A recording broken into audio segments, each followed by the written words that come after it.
Hello and welcome back to another Dominion League match. This is my last of season 52 in D4. Quick look at the standings.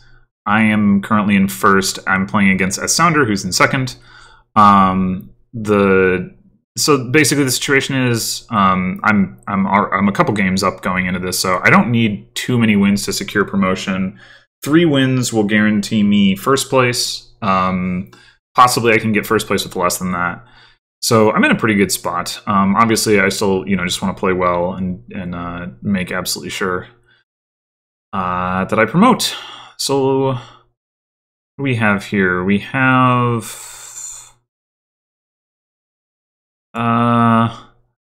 minimal trashing. The only thing we can really do is use Acolyte to turn estates into golds.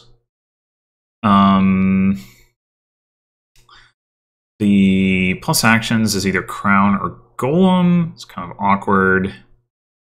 Do we care about having an Herb Gatherer? I wouldn't think so. So this is probably just double silver.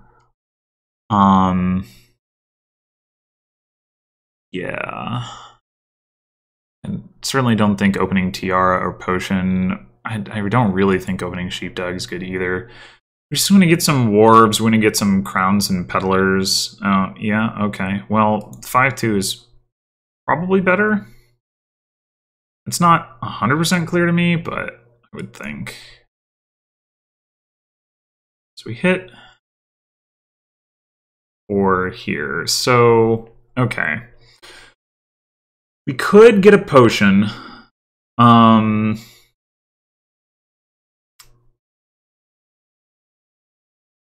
It's not totally ridiculous to get some golems. We could just take another silver. I mean, we could buy nothing. I think another silver would be fine. Probably better than nothing. I don't really think Sheepdog is worth getting. So I think it's between Potion and silver. And the question is, I mean, you can build pretty big here.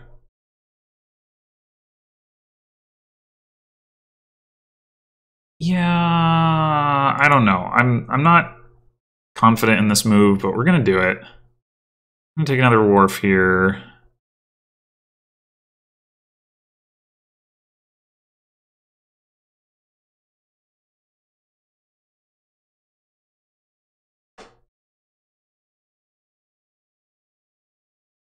I think I would have been fine not taking Potion or Golem here if I hadn't happened to hit 4, but I did. Yeah, and I don't think Tiara is... I mean, I guess you can top deck with it. That has some value, but...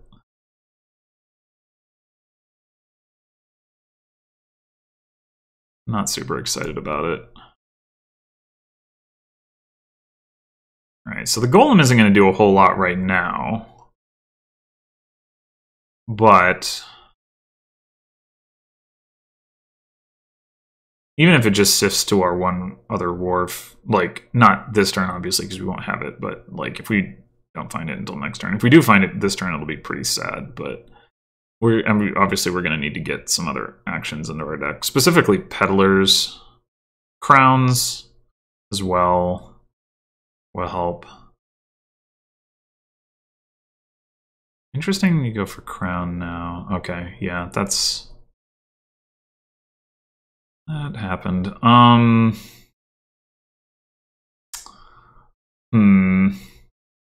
We could just take another wharf.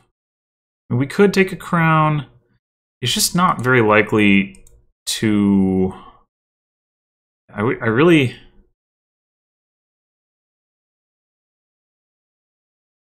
would have liked to have a little bit more money here. Drew all 3 of my estates. Very unfortunate.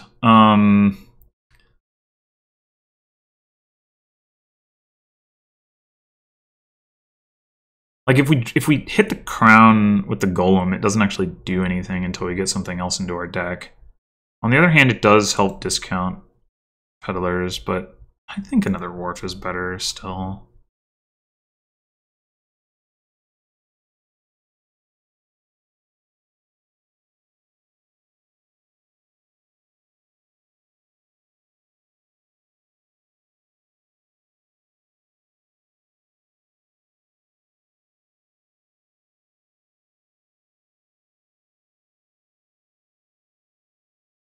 Okay, so we have 9 in a potion. I think we go Golem Peddler here.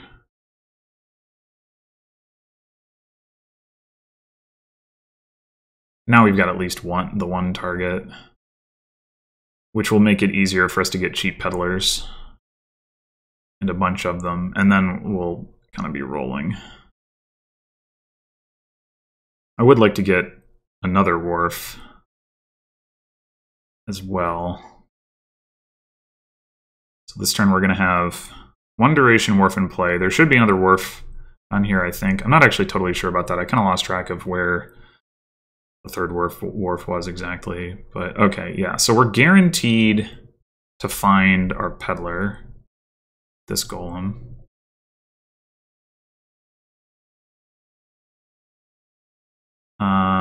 What all do we discard? I mean, I think with 2 wharves in play, it's got to be worth triggering regardless. We didn't even draw the golem, so that's good. Okay. Like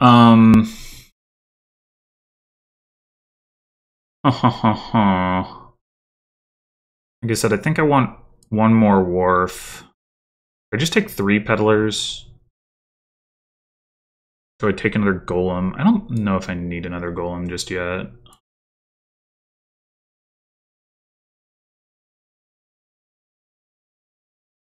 Question is, do I take something other than a peddler?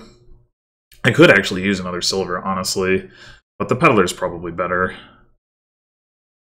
Let's do that.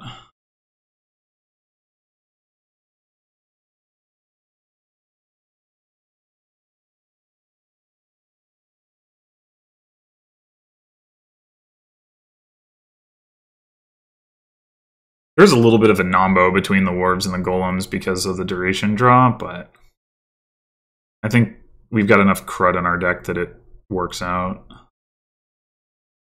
And we will add more peddlers still.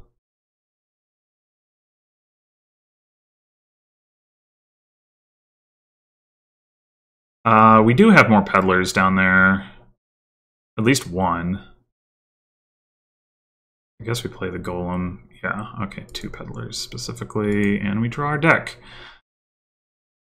Okay. Now we're at about the point where we can start thinking about if we want to green, and we probably need to add some more payload.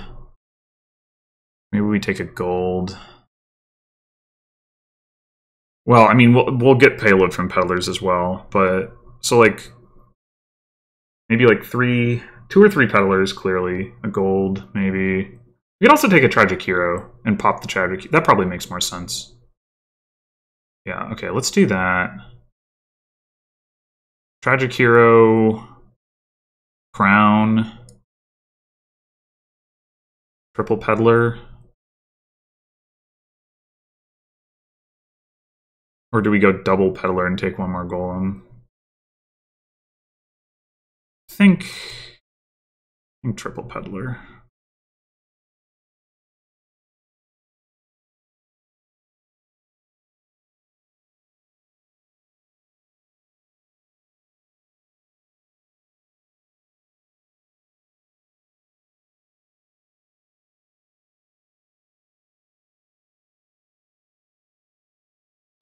There is a very slight risk of golem hitting 2 wharves here.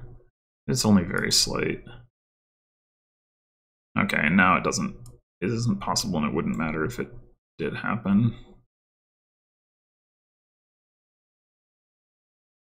I think we want to crown the tragic hero.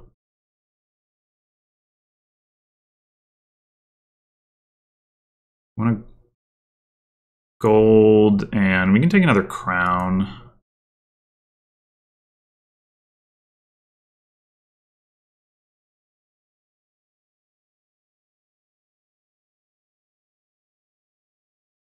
We probably want to take another hero. We're going to take a province at this point. Another crown and another hero.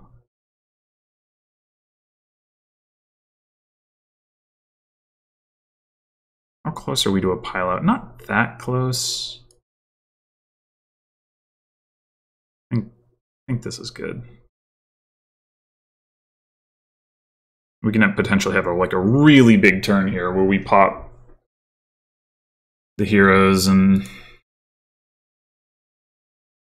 we pop both of the heroes and we gain like crown, gold, and have a ton of buys and just like empty piles or provinces or something. I don't know, probably can't take 7 provinces, but we can take a lot anyway. 6 provinces probably still can't, but I mean, we were only at 3 provinces last turn. We definitely should be able to hit 4 provinces. This is not getting it done. What the heck is this turn? What the heck is this turn? Alright, well, this is double province.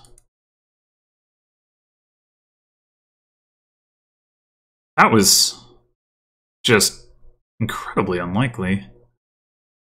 Wasn't it? Maybe not. I don't know. Maybe I should have bought one more gold. But it wasn't like we found any of the other stuff we bought either. Well, we found a crown, I guess. But yeah, my opponent doesn't have the heroes, so I don't really see how they would be able to take 4 provinces. Yeah, not even close. Did we find the gold? We did find the gold, so that was, I guess, a downside of doing that, but I mean, whatever. I think my position is still pretty good. Granted, I don't have any duration wars in play, which is bad, but we are at least going to be able to play the hero non-terminally. That seems dangerous. For me to be able to get 2 crowns and 3 wars does not seem so terribly difficult. Alright, so we just saw 2 warbs. The other 2 warbs are in our discard pile. We do have a bunch of peddlers in the discard pile and a crown in the discard pile. It's like a little bit of a risk here to play the golem, unless I have another peddler down here, which I don't think I do, because I played 1, 2, 3, 4 peddlers, so this is 6, 7. Yeah, I don't have 8 peddlers. So it probably makes more sense to play the peddlers now and make sure I get the coins. Unless I guess if I have another crown down here, which I shouldn't, but for some reason I do. Oh, never mind. Alright, so we can crown the golem and we know we'll hit the warbs and the peddlers. Or well, we'll hit at least 1 peddler. That's the important thing.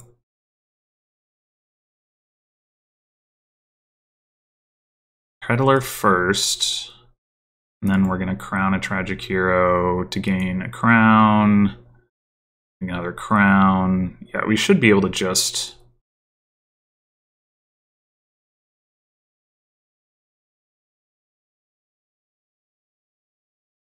gain gold and actually draw the thing, but that's okay.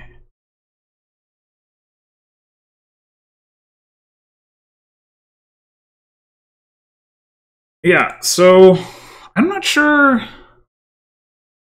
to what extent that was like the golem versus just other factors, but the golem certainly did seem to work out.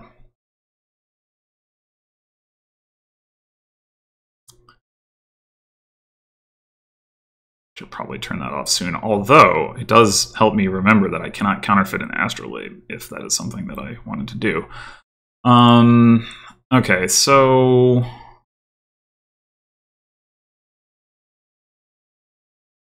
yeah, counterfeit and apprentice are the trashing. I wonder about opening expedition here just to hit 5 immediately. I mean, technically we could fail to do that, but it's very unlikely. Probably, given the presence of lackeys, isn't what I should actually do.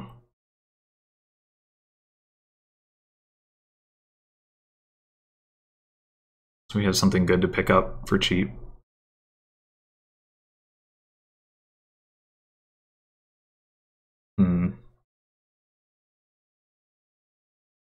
Do we want a silver?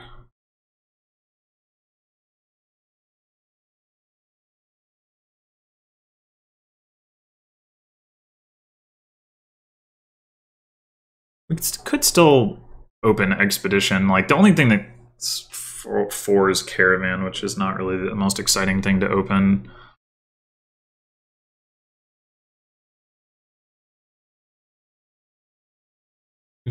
We've got draw here, we've got buys, we've got plus actions, so we've got all the things that we need to make a deck go.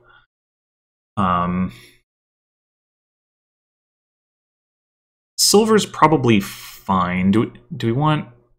So we go Silver Expedition, we get a 5 most likely, and then we trigger a shuffle. Because we'll have 7 out of 11 cards drawn. We Expedition now.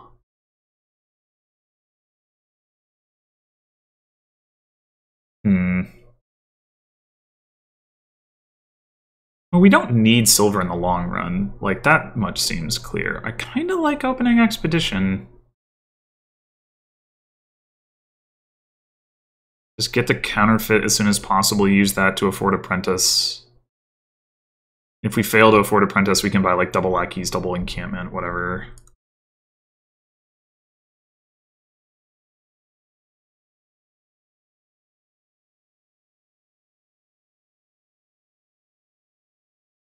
Could buy Expedition again to guarantee that we see our counterfeit, but also guarantees that misses the shuffle. So I think I'm gonna go...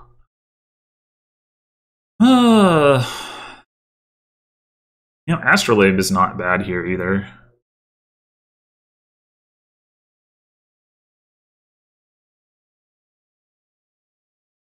It's not great. It's not bad with the cheap cards. We could just take a lackeys. It's probably better. I mean, we do have counterfeit for plus buy, and so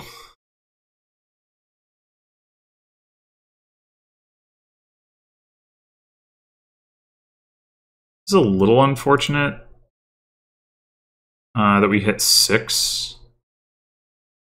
Go ahead and grab the Apprentice.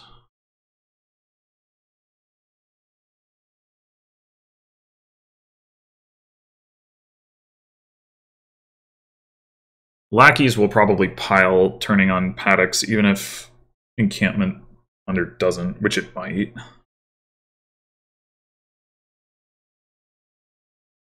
Four with no plus buy. Caravan looks pretty reasonable for that. We're going to end up triggering a shuffle here with the Apprentice.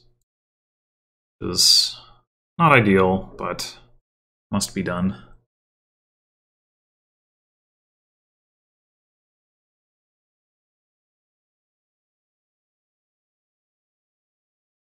Seven and 2 buys looks pretty good. I think you should probably pick up an Apprentice. The next 5 I want to pick up is probably Cobbler. There's a lot of stuff we can gain with Cobbler.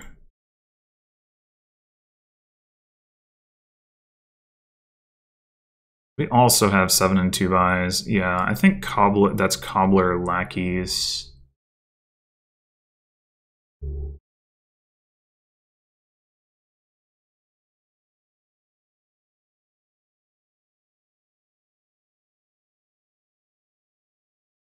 At some point we should take encampment over lackeys, I guess, but we don't have a gold or anything yet, so...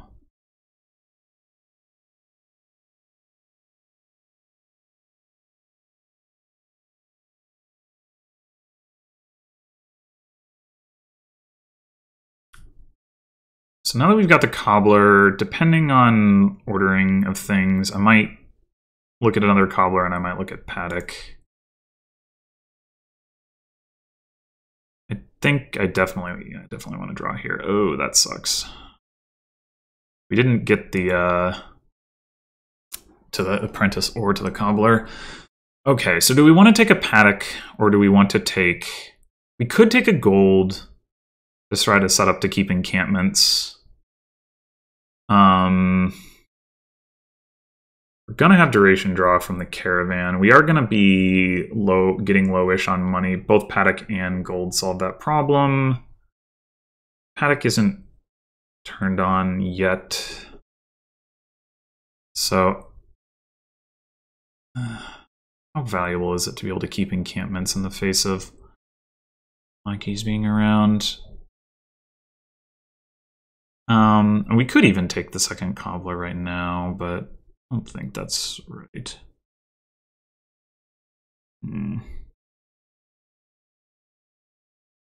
Yeah, paddock's probably better than gold.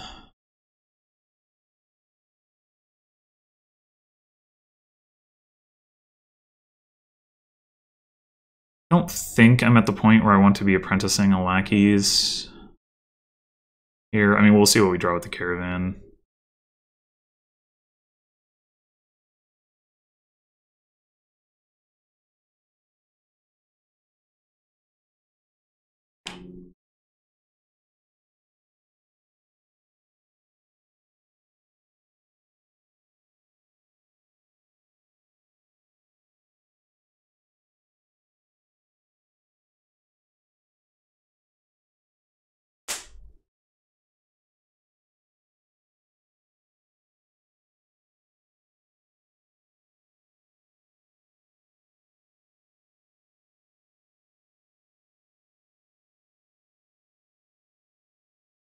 Yeah, I would have really liked to hit 7 again there.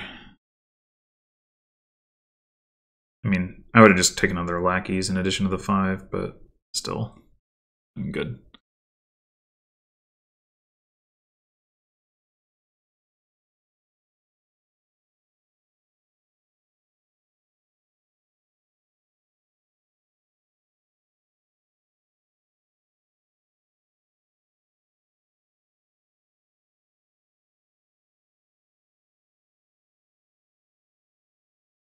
Yeah, it really was unfortunate that we bottom decked both Apprentice and Cobbler, especially because we saw both of our estates, with respect to the Apprentice in particular. Second Apprentice, interesting. Not sure I follow the reasoning there. Oh, okay, we found an estate. That's good.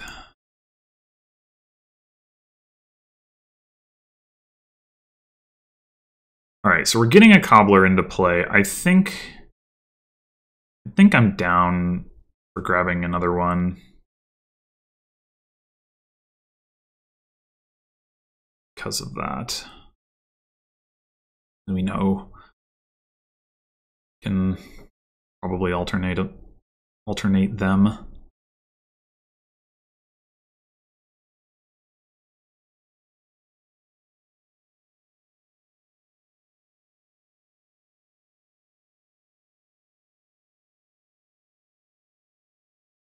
It might be time to look at taking encampment off the cobbler.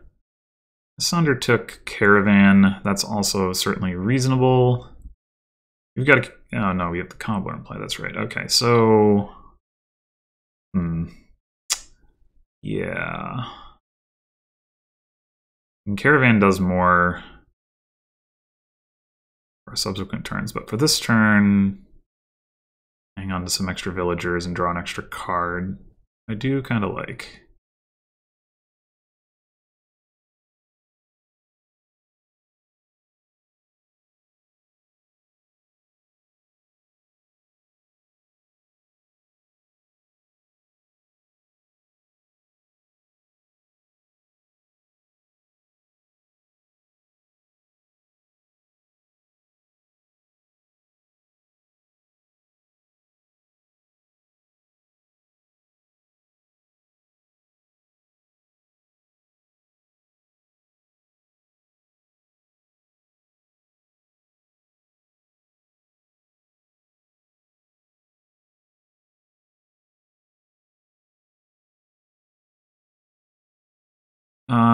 Do we want to draw those last two cards?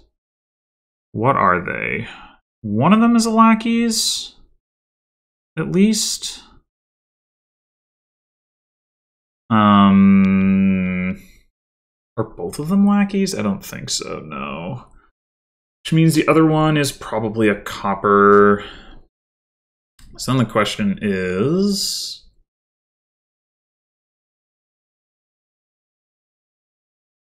drawing lackeys, copper, the horse, save a villager or not. 4, 5, 6, 7. 7 is definitely better. We take Paddock lackeys again. Do we care about saving the villager versus the horse? I'm not sure. I'm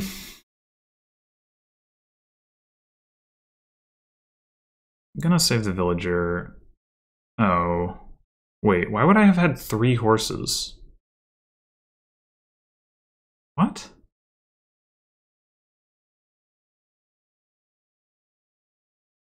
Oh no, I did draw a line. Oh, I misread. Okay, yeah, never mind.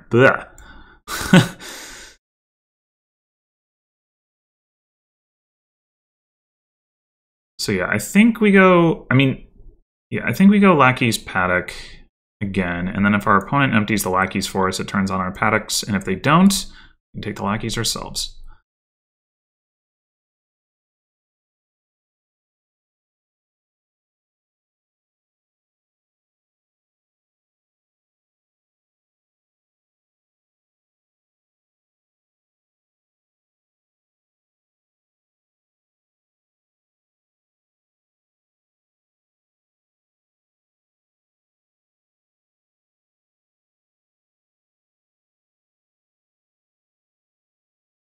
We should have more payload now than our opponent because they don't have the paddocks. They do have the silver. Assume we've trashed the same number of coppers. It sure seems that way since we should both have 2 left. We can see them all.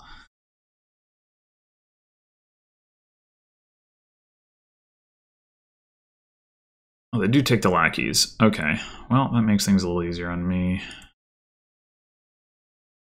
Given that I'm seeing 2 horses, I think I'm willing to just take Caravan here.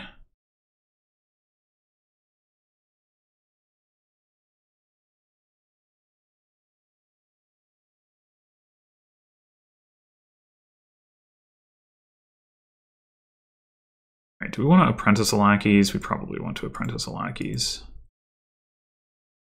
The last card is another horse, because we did save a horse last time, right? No, we played 2 horses. This is the 3rd horse. It's not a lackeys. What's the other paddock? Okay, we do want to draw that. If we're gonna draw it, we might as well top deck a horse. Do we want to spend a villager, save a horse? Our village situation is pretty reasonable, so yeah, I think that's okay.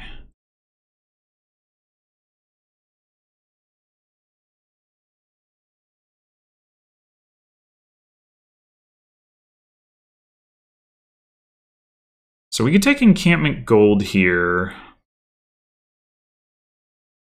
We don't really need the draw. It's the same...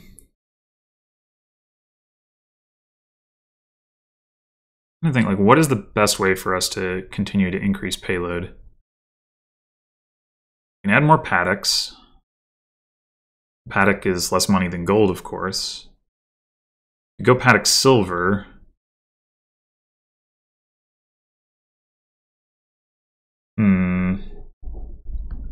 The cobbler just takes... I mean, he can always take an encampment that we just fire off.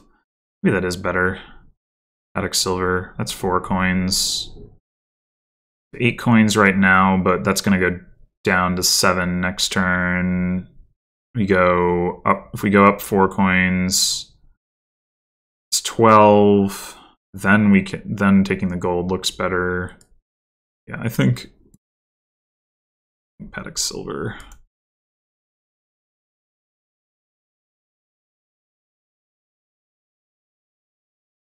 might want to consider an Astrolabe soon as well to get a third buy. That's also something we could take off the Cobbler. Opposed to Caravan.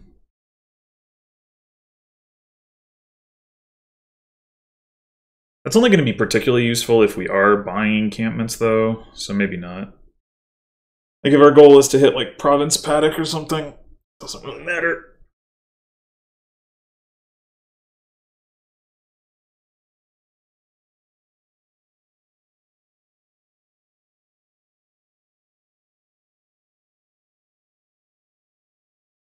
But yeah, I think overall I like my opening more. My opponent ended up with more lackeys, but I'm not really sure how much value that actually provides.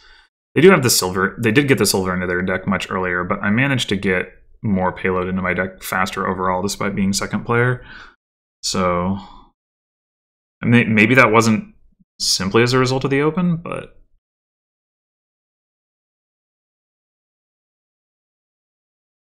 maybe it was.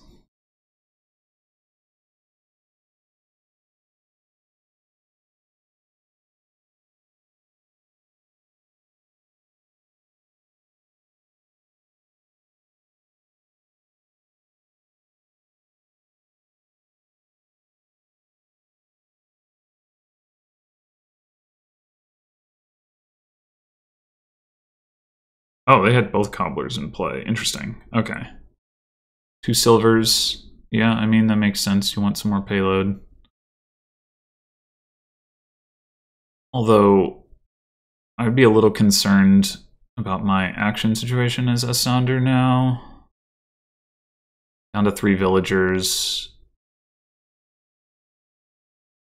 They might want to take a gold so they can start taking encampments. I might do that this turn. We'll see. I mean, I should be able to hit gold paddock, and I think that'll be a pretty reasonable pickup relative to taking 2 paddocks.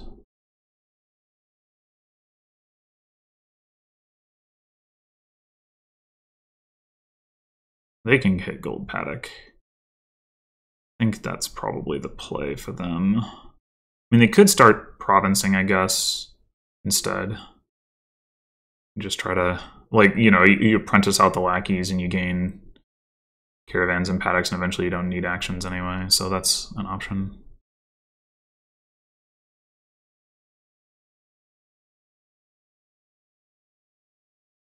Actually wonder... Doesn't really make sense for me to take silver, right? Because I have 3 paddocks plus a silver. Need to go double paddock. So I have 3 paddocks, a silver. There should be 1 copper in each of our decks. Yeah, so 3 paddocks and a silver is 8. Counterfeit copper is 11. That's my money. I can hit gold paddock here without gaining any treasure. Alternatively, I could take a silver and go province paddock. And then the additional 2 coins from that paddock means I can go province paddock again the following turn. Maybe that is better. Maybe that is better.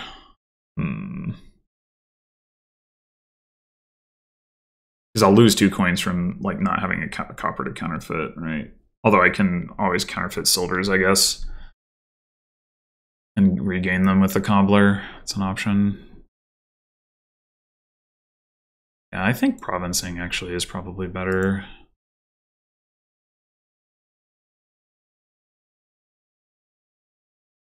I don't know how many of these lackeys I want to keep around and how many of these villagers I want to keep around.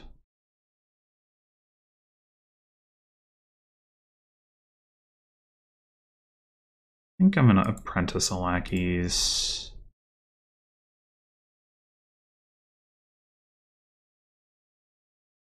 Don't think I need to spend a horse to top deck. I think I could just keep it.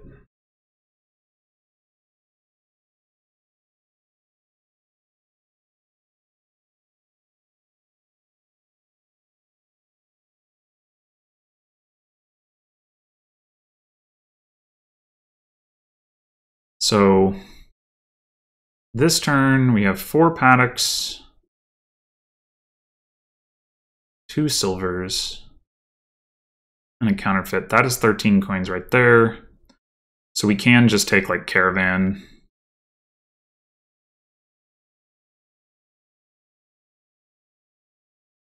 Which will basically draw-wise offset the province. I mean, we are adding paddocks, and those don't offset themselves immediately, but then like you play them the next turn, and they do, so that it should kind of end up being about neutral. I think I want to take Caravan here. I will be adding payload with the paddock, and I can gain the next turn if I want to double province. I can gain a silver and hit double province even without having to counterfeit silver. Not that counterfeiting a silver would necessarily be a bad thing to do anyway.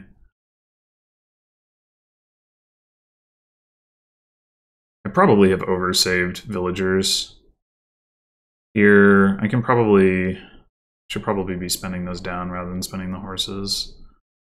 I mean, at least a little bit. 5 is probably excessive.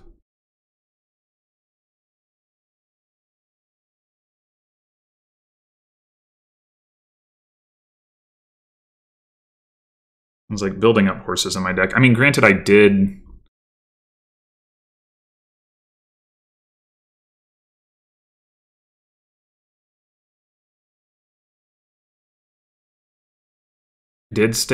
I was saving some horses over. I don't actually remember how many horses I ended up with. I think I had 1 horse in my hand, so I carried over 1 horse plus the 2 lackeys that I didn't play. So that's probably fine, but this turn I should probably aim to play lackeys over horses and maybe not bother to apprentice them until I'm lower on villagers. 6 lackeys in the trash. We've each got 2 left. Yeah, I'm feeling pretty good about my position. The one thing that my opponent has on me is they have an extra caravan, but I'm going to pick up a caravan here. What did they... Oh, they didn't have any cobblers in play, that's right.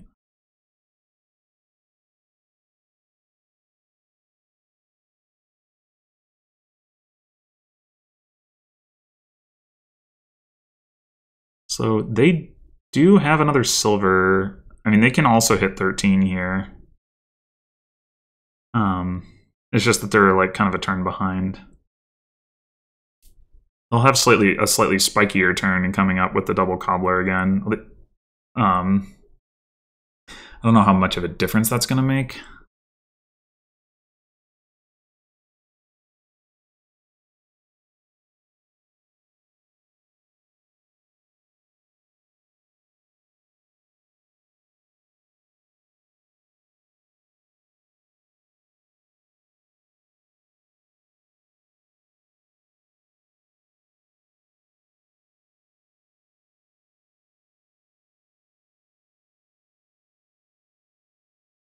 I don't think there's any reason for them to trash a silver here. Can't see why they would. Oh, wait, they still have a copper. Oh, huh, okay. So they actually have... Am I wrong about the number of silvers they have? Maybe I am. Do I have 3 silvers and they have 2? I guess that's right. I guess that's right.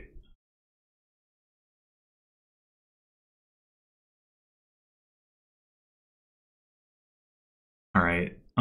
Yeah, let's go ahead and play a lackeys.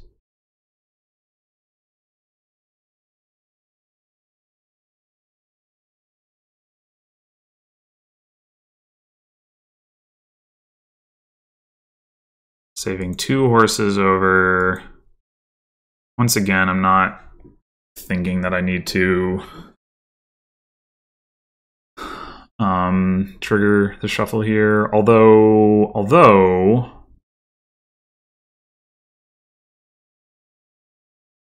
it's free, isn't it? Yeah. I might as well. They played 2 cobblers, so their max gains are 4. We don't have to worry about them being able to end the game. I might be able to end the game. if they take the right things, but I mean, presumably they will just not do that.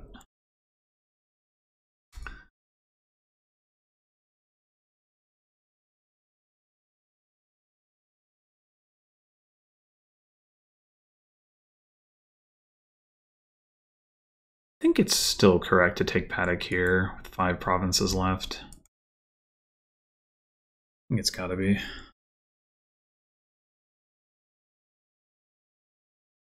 I could see the argument for counterfeit.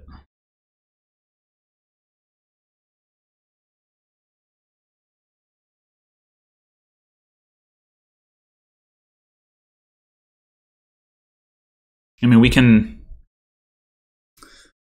With another 2 coins in the deck, we have 15.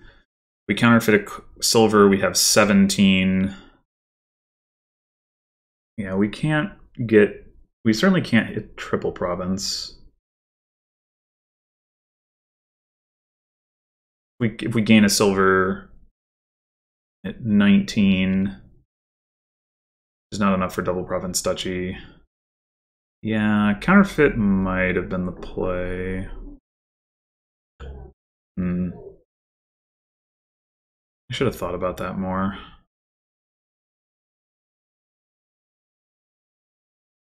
Now, I don't think I'm in a bad spot or anything, but I think I could have put myself in a better one. Meanwhile,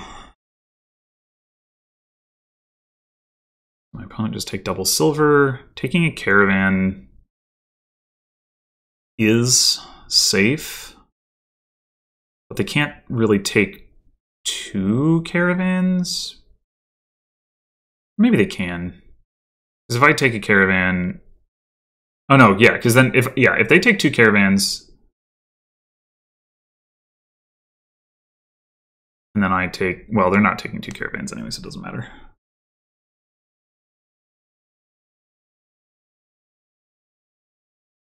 Astrolabe, yeah, I get the 3rd buy. Okay. And that's something I will need to consider as well.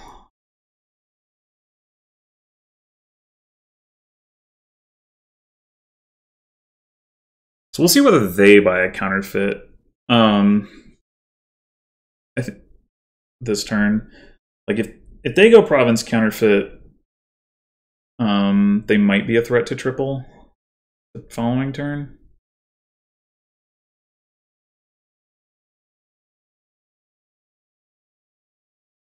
Not totally sure about that.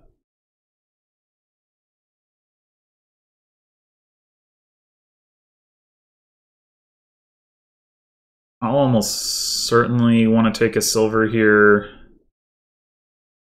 over a caravan, and maybe I should have even done that last turn. Probably should have. That would have given me a better shot at tripling at some point.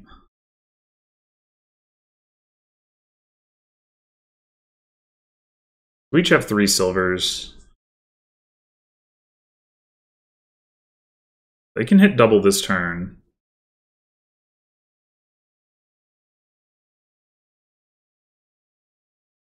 If they counterfeit a silver. Oh, no, wait, they don't have to counterfeit a silver. Unless I'm... Oh, they definitely have 3 silvers.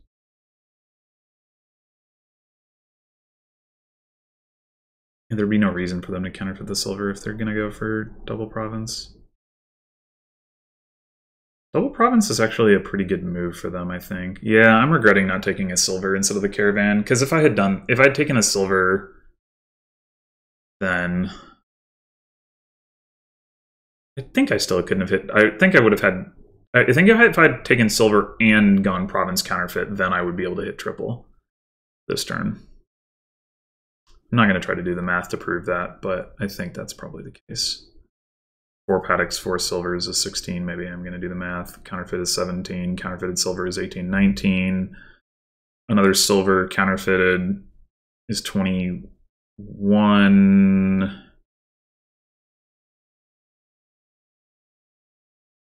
Maybe I couldn't have actually. They have 4 silvers. Wait, I only have 2? Yeah, I got all mixed up.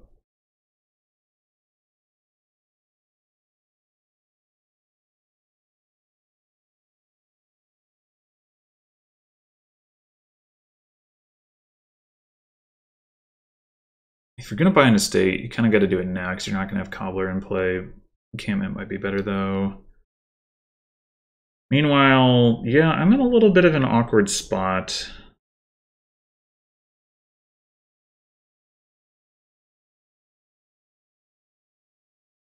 They have 2 caravans in play. They don't have the cobblers in play, but...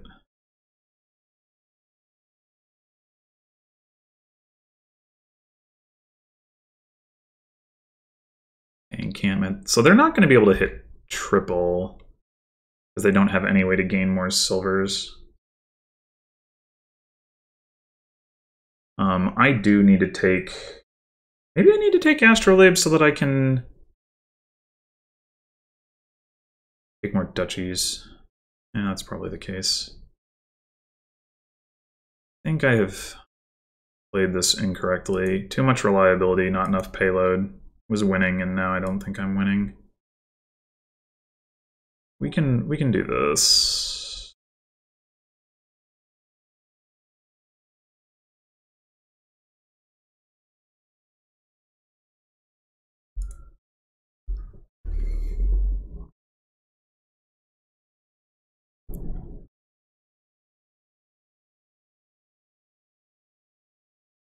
Yeah, so we hit triple duchy. But do we actually take double duchy counterfeit? That's the question.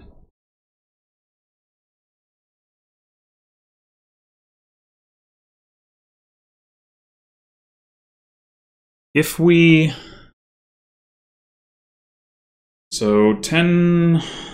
so what, we have 16 coins. If we counterfeit a silver, we have 18 coins. If we gain a silver, we have 20 coins. If we counter, we have 23 coins.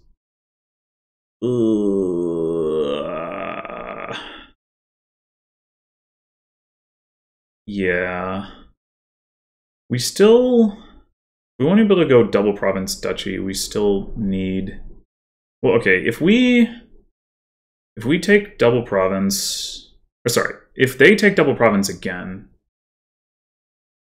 then we need to be able to... and we take double duchy here. We need to be able to get province double duchy to tie. Province double duchy estate to win. Taking the counterfeit definitely gives us the gains. Province double duchy estate... they could end up going double province estate. I don't think they're going to hit double province duchy. I could be wrong, but I don't think... like, they had, what, like 17 coins, so if they counterfeit, they get into 19. Yeah, I don't think they have enough for that. Or maybe they had 18 coins, so they get to 20. Yeah, that's right. But they don't hit 21. Yeah, the counterfeit... we trade a duchy now for more ramp potential later. I guess the question is, if we take triple duchy now, the max coins we have next turn is 20. Or if we need 4 buys, we have 19. 19 is not enough. Province double duchy estate, if that matters. We take triple duchy. Though we don't need... but I think this is better.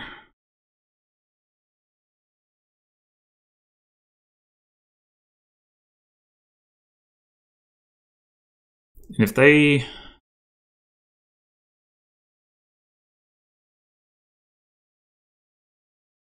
they don't have the gains to empty piles. They still only have the 3 buys.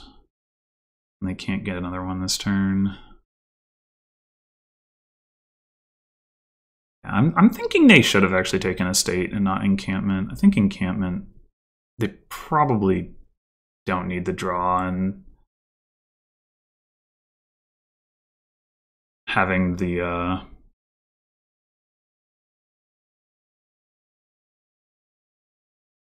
extra points could be a difference maker as player one.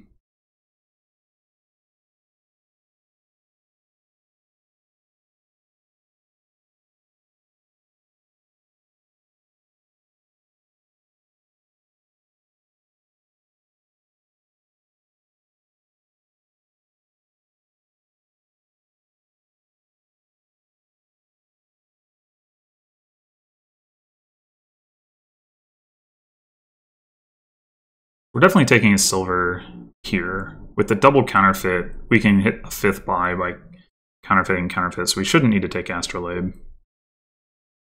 And we're not going to need to buy 5 things unless we're ending the game, I don't think.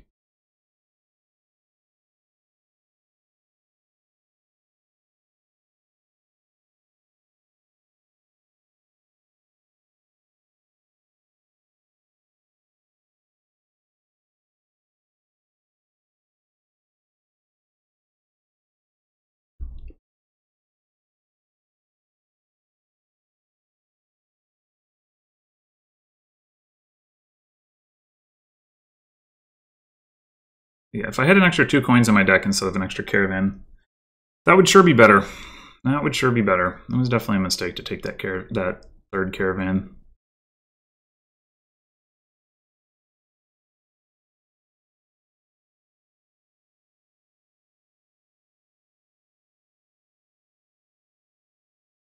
So what is my opponent's line here?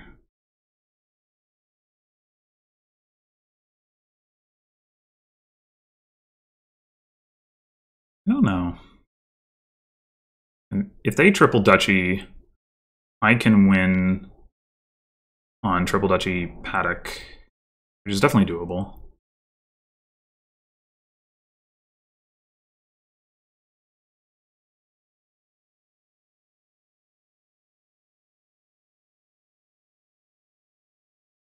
Double duchy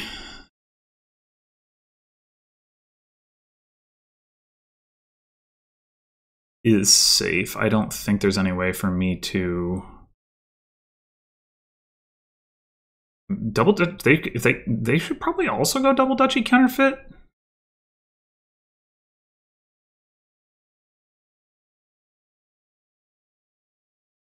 I don't know that I have a good response to that, because I can't get to 25 or 24 coins unless I've mathed wrong. Maybe I can with counterfeit. Maybe I didn't count that correctly. Maybe I can hit 24.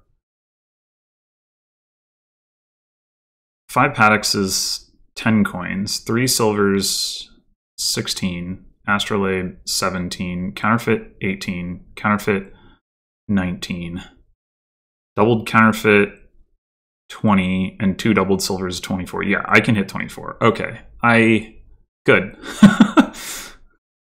I think when I was counting that before, I failed to count doubling up the counterfeit. So I think actually that so long as I draw, I win. It's hard to imagine that I will fail to draw.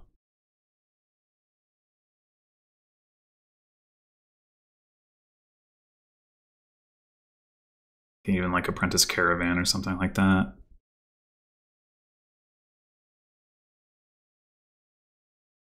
Cobbler.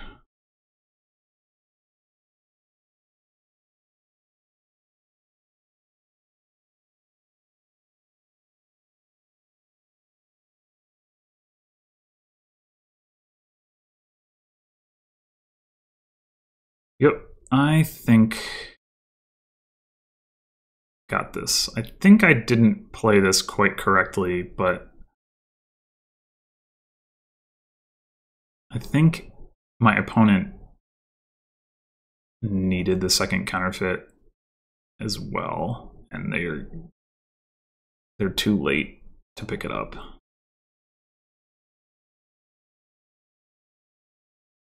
That is what I think. If I've counted wrong this time, then I take it all back. I don't think I've counted wrong. I know I've got 5 Paddocks. I know I've got 2 silvers. 1, 2, 3, 4, 5 Paddocks, 2 silvers, counterfeit, Yeah.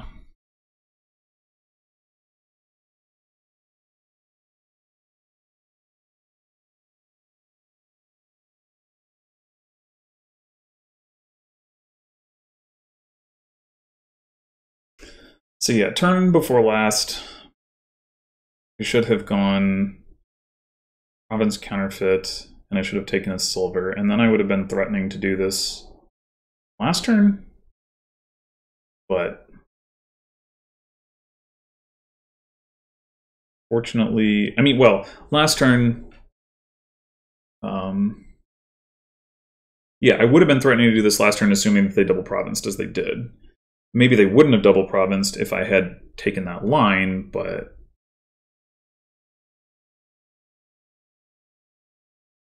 I still think it would have been the play. So I guess I didn't need to take a silver, did I? I just need to take the counterfeit, because taking the silver now is sufficient.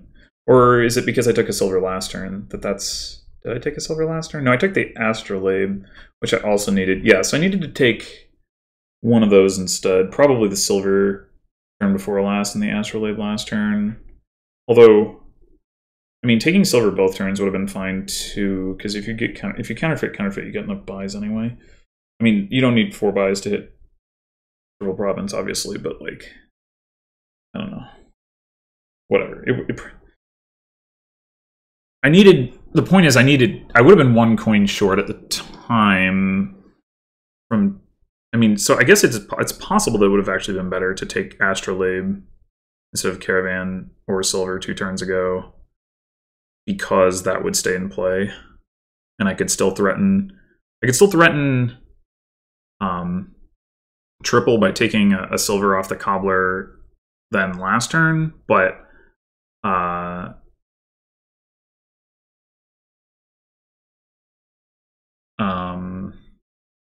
what am I trying to say? Lost my train of thought, but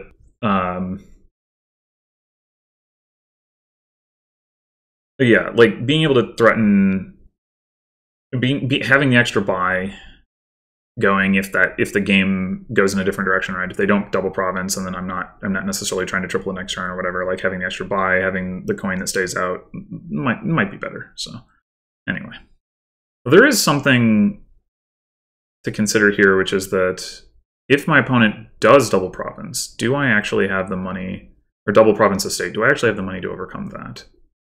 We know I can triple, but can I? So double province, or province double duchy is 18 plus 2 estates is 22. So I should be able to beat that, yeah. Okay, well, that's not the situation.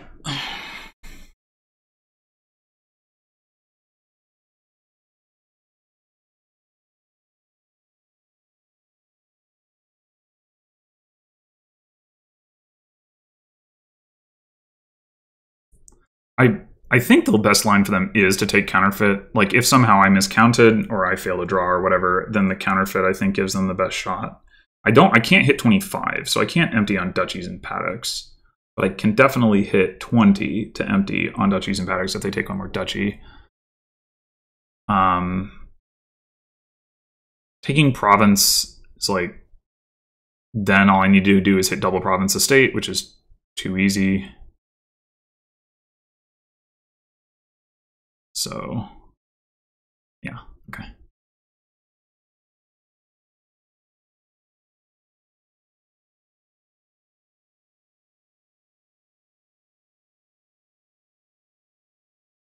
Yes, we'd rather apprentice a caravan than a horse, so we play horses. Preferentially over caravans. Okay, well, we can't apprentice both of them, so...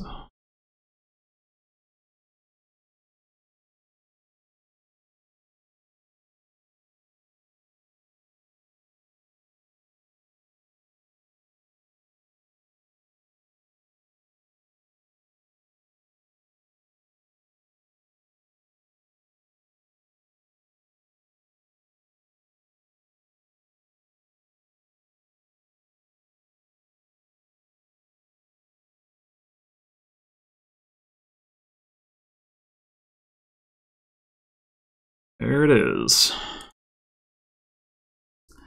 Did not count wrong. I mean, I did at first, but then I didn't.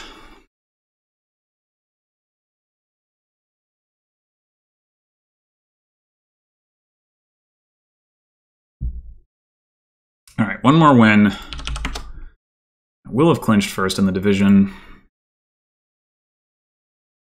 which I would like to do. We have a 5-2. Out here rhyming unintentionally.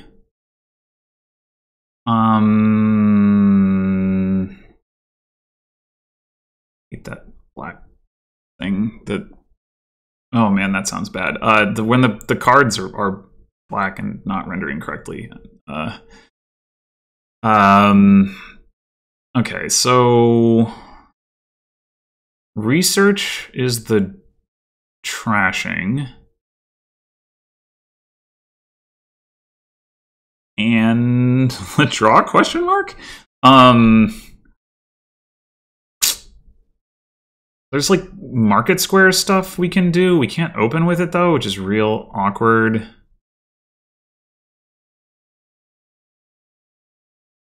I would love to like march or research. That'd be pretty cool, but we cannot do that. Maybe that wouldn't even be that good. I don't know, but whatever. We can't do it.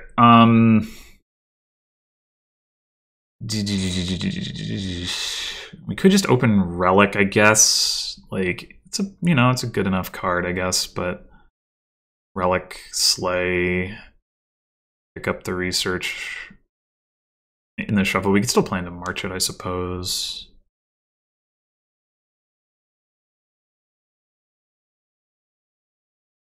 Yeah. I don't know. I don't feel a clear vision on this board. I have a clear vision.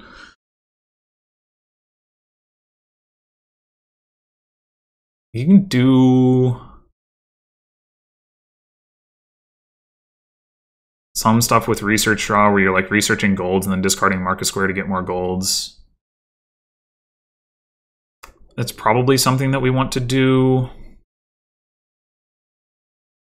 And then maybe Slay is our single terminal. Yes. Could also be Rogue. You could rogue back the golds for what that's worth. I don't know if that's really good, but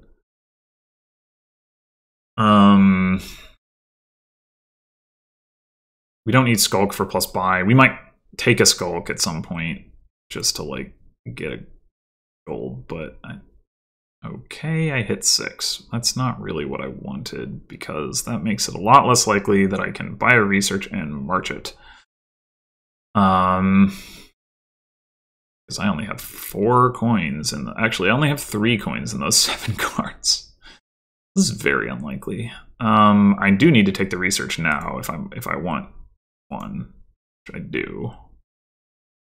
I don't think I want another Slay, so that's pretty unfortunate. Really pretty sad distribution there.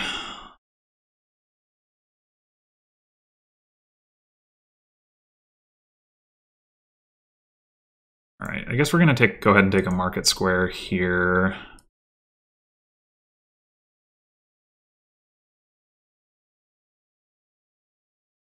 We saw 2 more of our estates. Cool, cool.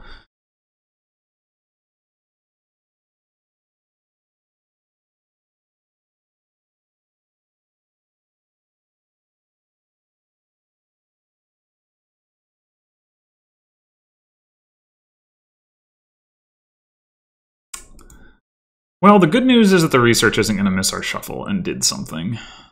I think I'm actually going to take a second one. You can't march Relic, right? Right, okay, just checking. Miserable. That's not ideal. We want to discard this market square.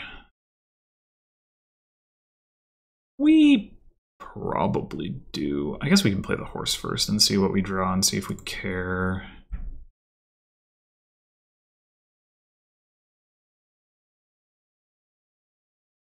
Oregon.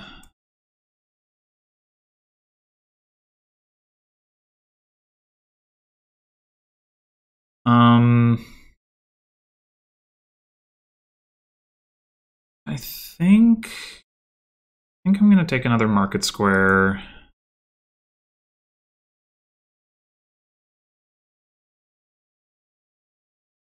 So we can avoid the research missing the shuffle, but oh, it's both of the researches. Ooh. Ooh.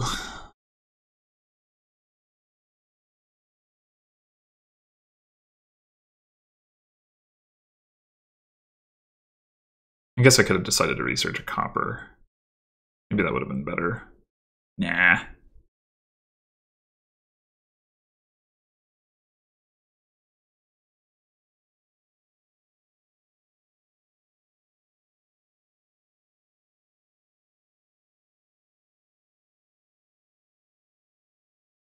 I am thinking I'm going to pick up Rogue now if I hit 5. It's not doing anything yet, but soon, TM.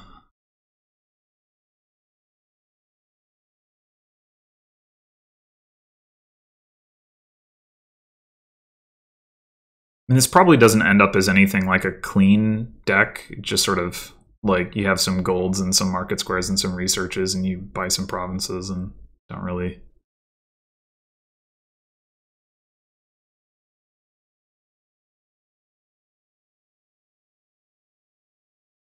Okay, I think we just research a copper here. Like, researching a gold is overkill for one thing. Yeah, we'll have 9, yeah.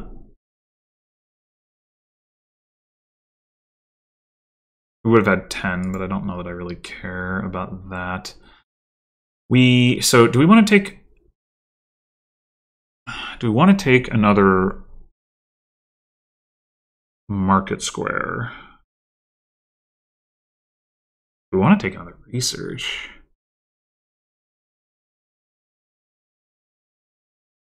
We could march the rogue, but I don't think that's any good. I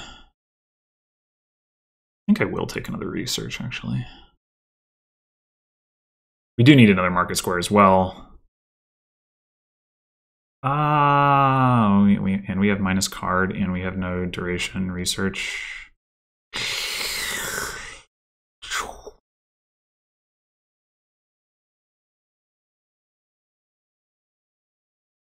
The odds that we find a research are not actually that good. So I'm going to do this. We do find a research. Prove a mistake, but...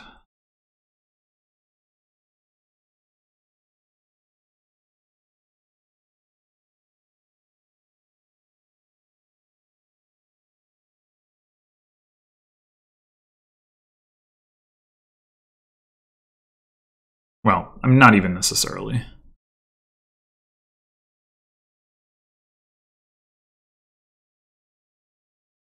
Heh. All right, well, so it goes.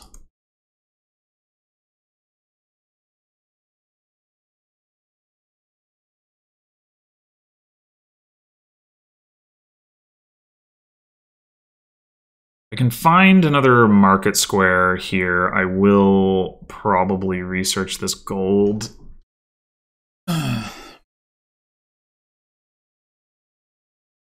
Probably.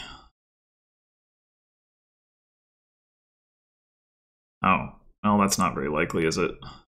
Maybe I'll research copper and buy a market square instead.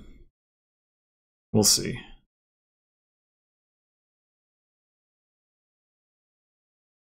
Getting the coppers out of the deck definitely will be helpful, even if it's kind of slow.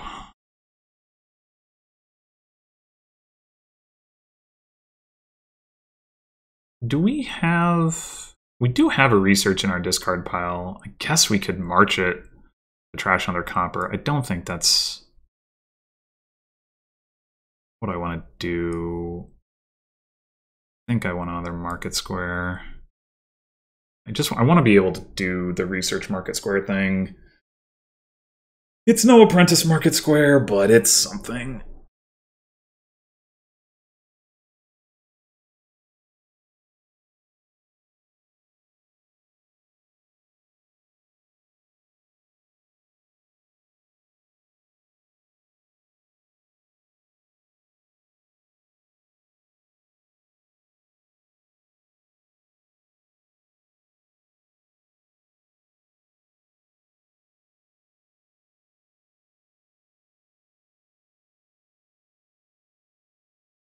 We have 3 researches and 3 market squares. I honestly wouldn't mind getting another research. I certainly won't mind getting more market squares, but I don't know, like, in terms of being able to line them up, I don't know that I need another one too badly. I do really want to get started, like, researching stuff that actually draws cards.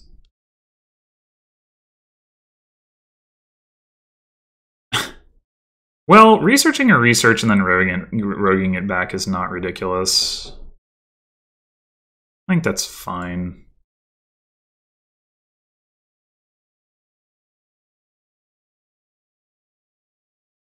Gain the Skulk? I want to gain the research.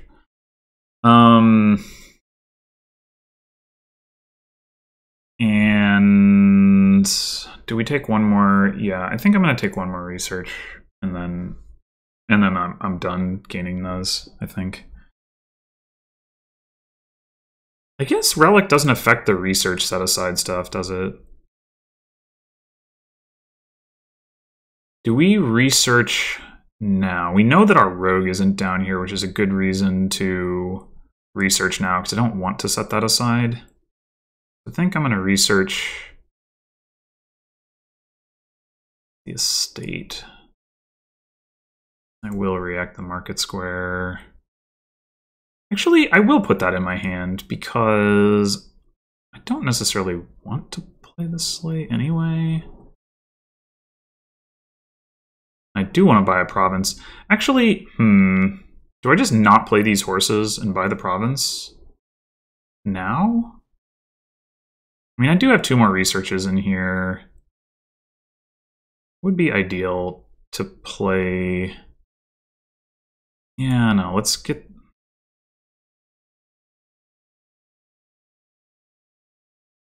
We can take another gold here. I did want to play the rogue, but I think. I mean, we could research a gold. Yeah, maybe that's actually better.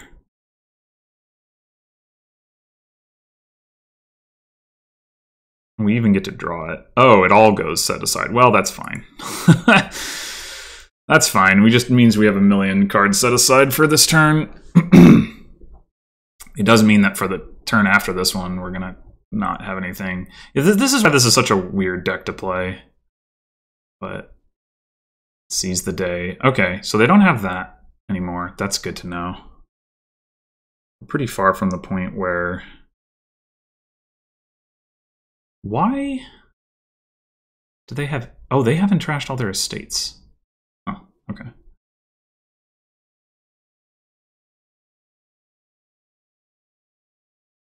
We're pretty far from the point where seize the day would be like a threat to, you know, end the game or something like that. Okay, so we want... I think at this point... What we do is we research the sleigh.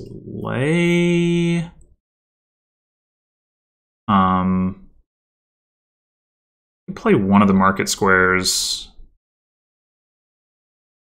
We're anticipating playing the rogue, right? And then we're gonna like gain a skulk or a gold. Maybe we just gain the gold. Yeah, let's play one of the market squares just to clear the token. We research. I guess on the other hand, maybe we just leave.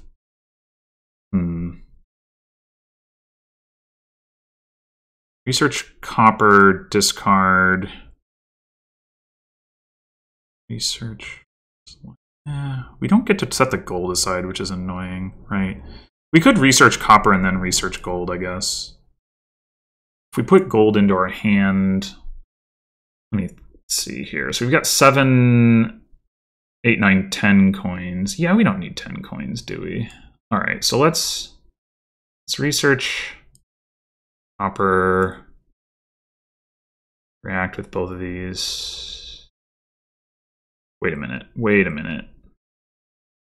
We research the gold, we only have 6 coins. That's the problem.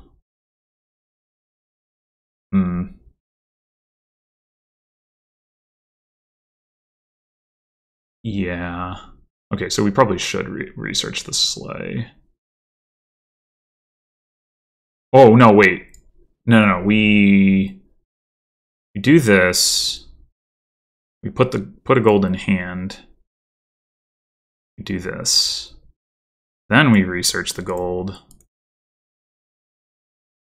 Do this. Do we want the skulk? Or do we just want another gold?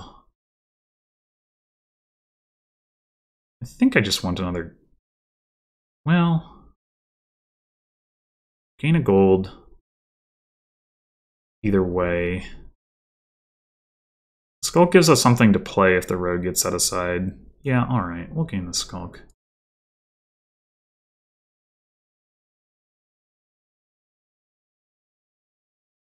So we actually do have a bunch of cards set aside. Amazing! What a situation. Okay, so now...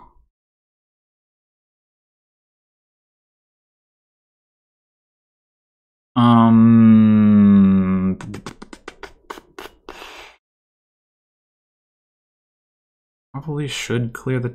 I mean, I guess it doesn't really matter if we clear it or not. Do we research the skulk?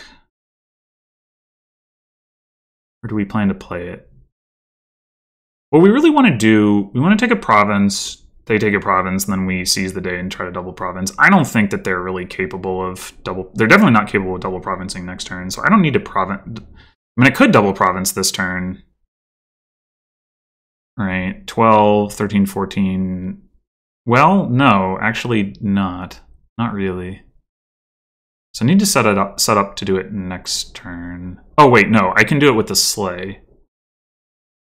Yeah. I could even research the copper, but that's probably not a good idea. But I do end up wanting to research the skulk, I guess. So we want to play a market square anyway.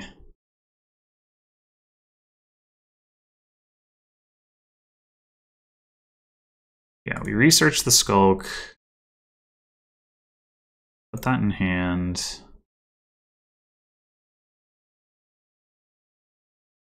Double province.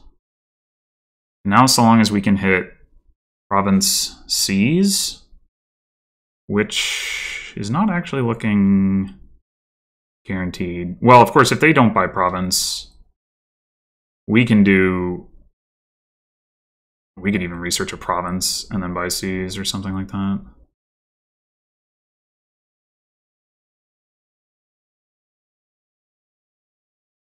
Okay, so we have... I mean, we might draw something with the market square. So I guess, like, specifically the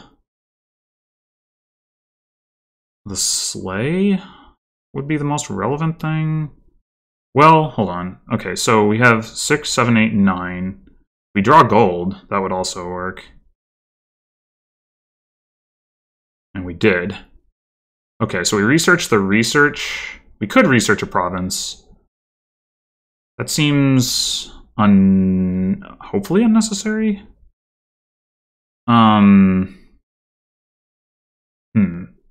Unclear. It probably is better, actually. Right? We research a province. I mean, how many golds do we actually have? I'm not actually sure. But, like...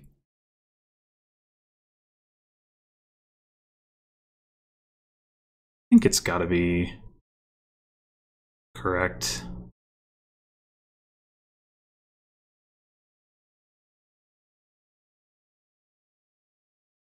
And we take just a gold. We don't really want the Skulk.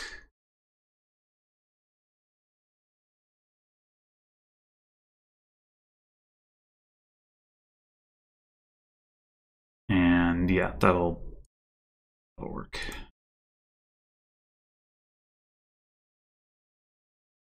Woo!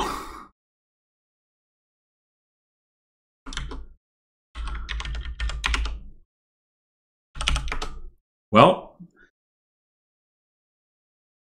my opponent never got any market squares. I think that was a big difference. Probably should have tried to track how many golds I actually had. I had more than I thought, because there was one turn where I was like, oh, I only have a couple golds, but I think it was because I had set a bunch aside or something. I don't know. It's hard to keep track of. Like, you're trashing them, you're gaining them, you're putting them in hand, you're setting them aside. Who knows what the heck is going on? But it certainly worked out.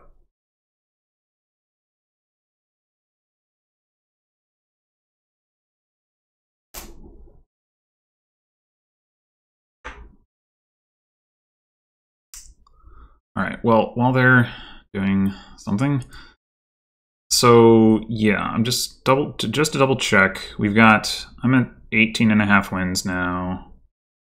Most they can finish with is 16.5. Most JMJ can finish with is 18. Most 2 Duffman can finish with is 17. So yeah, we are moving into C tier next season, and it's just a question of playing things out. Maybe this could affect Sounders promotion chances depending on the outcome of the JMJ versus, what was the other one, 2 Duffman match. So I don't want to just like phone it in, but for me, I don't know that there's anything that really rides on it, because like, I mean, there's like technically like seeding, but I think the seeding, because it's all done in brackets, I don't think win rate within like first place finishes or whatever matters. I guess it could matter for seeding for the BCDE championships, so there's something.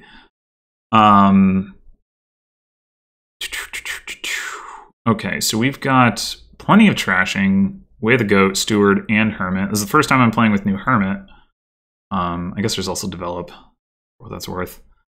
What we don't have is like much of anything to do once we've trashed.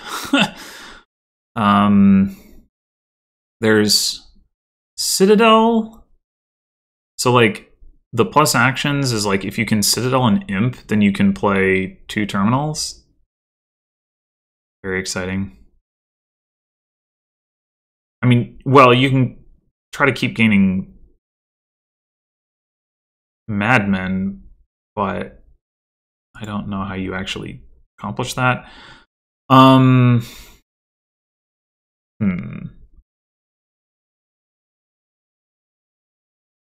what are we doing here?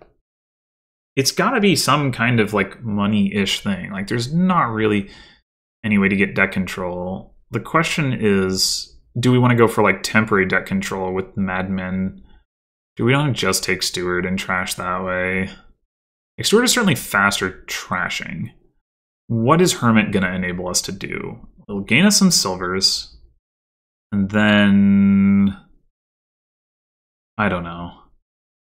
I think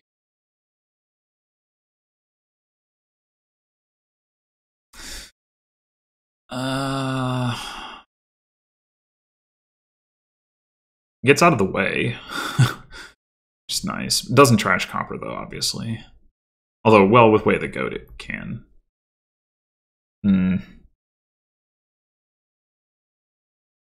But the question is, what does the Madman get us? I don't have a good answer to that question. What terminal do we want to be playing with? Like, we can play with Highwayman and then maybe also Pirate.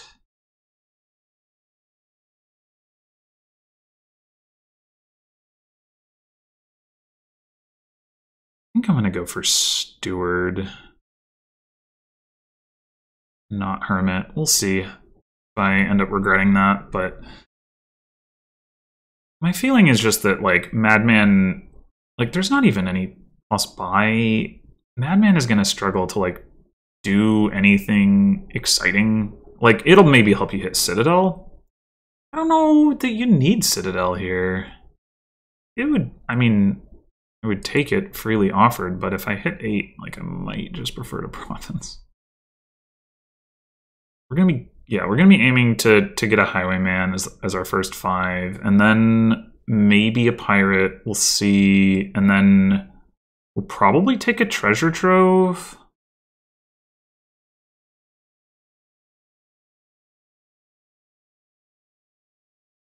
Here we're gonna just trash and take a Silver. Unfortunately, we see Silver and Steward at the same time, so we're reasonably likely not to hit 5, which could be an argument for playing for coins, but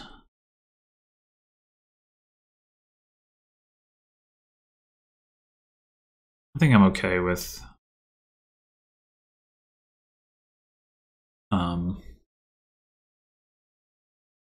not hitting 5 here anyway. I don't think it's the end of the world. Well, I guess if I played Steward for draw, that would be pretty much strictly better, because I would either hit 5 or I'd see both of my estates, and then I'd hit 5 next turn, and I'd be cycling more. So if I really wanted to hit 5, I think that would be the play, but I think I will just trash and buy a Silver.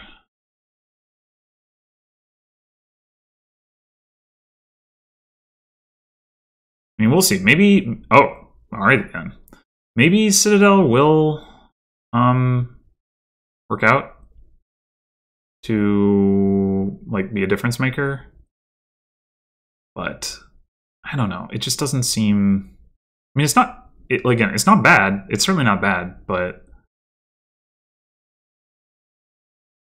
I feel like I'm going to have a fair number of hands here where I just don't have any actions in hand at all. And so Citadel won't do anything. And it's a single by kingdom. Passing up the opportunity for a province is like a pretty big deal. I mean, I guess if it's early enough, it's not a big deal, but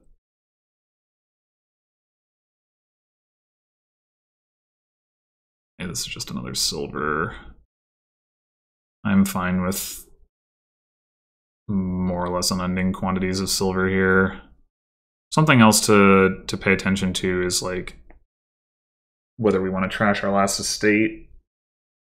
It is not a single gain kingdom. It's close, but it's not like Hermit is the thing. Although Assander actually chose not to gain another Hermit. So now we're at the point, right, so they've trashed both of their, or all of their estates. I'm not even going to have the opportunity to do that here anyway, but going forward, it may make sense for me to pass on the opportunity to do so. All right, I think I'm going to play the Highwayman here, not the Steward.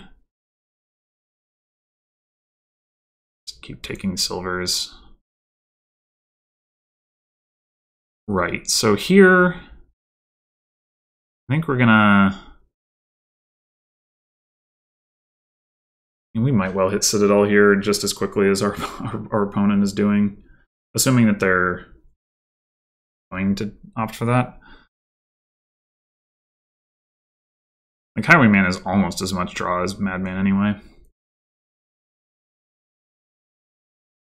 Not saying it's as good, obviously, but it's just in terms of raw hand size increase. Obviously, you have to play it the previous turn, but.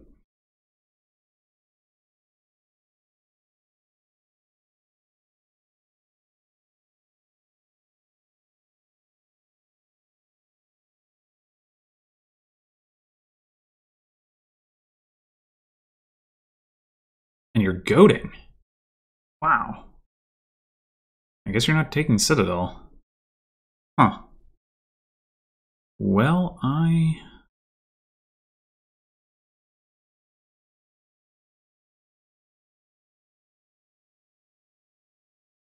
this is interesting. I could take Citadel here. I don't trash 2. Because if I trash 2, I only hit 7. Do I want... I mean, I know I'm not getting any value out of Citadel next turn. Yeah, I forget it. I'll just trash. Now the question is, so yeah, second Highwayman is reasonable. I think I'm actually going to take the pirate though.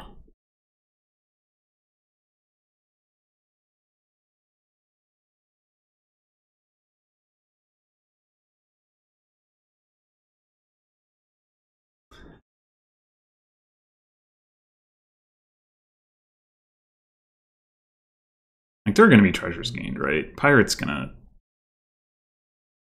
Actually, if we... It has a combo with Treasure Trove, right? If we play Treasure Trove, we can play Pirate out of our hand, even if we, like, collided it with Highwayman or whatever. So, yeah, Treasure Trove here, I think, is the play. And it also helps our opponent if they get a Pirate, but...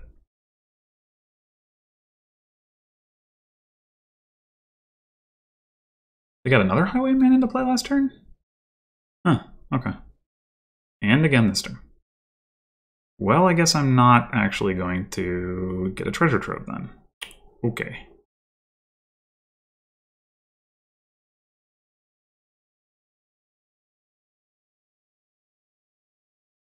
That is pretty annoying, I will admit. I would... Why would it not?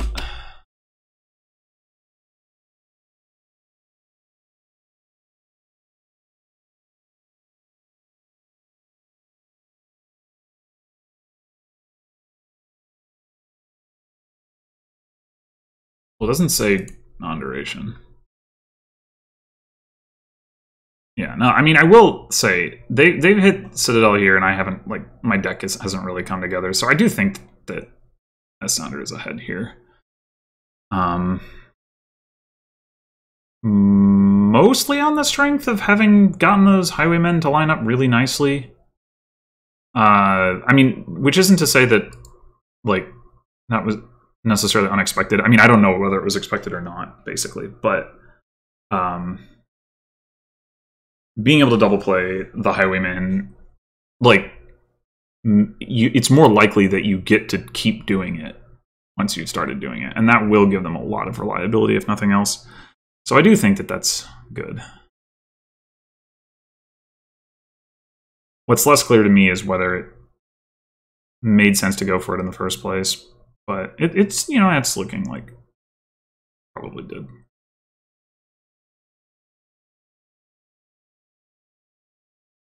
Fun thing you can do with Citadel with that is you can start, like, goading and then play normally. I don't know if it's actually a good idea, but it's fun.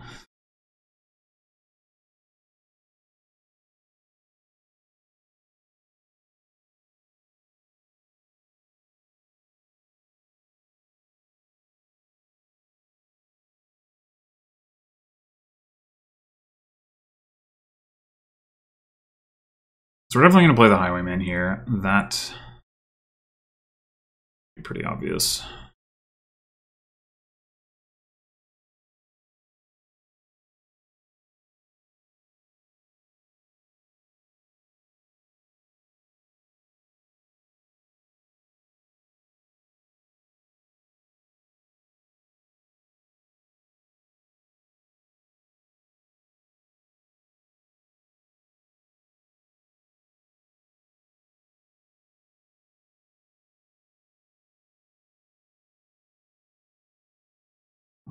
Oh, we actually don't hit 5 here again because, oh god, that's annoying. I wonder if I'm actually better off not taking a silver. Maybe.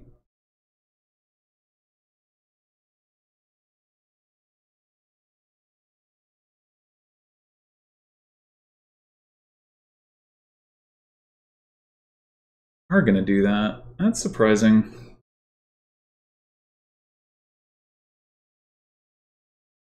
I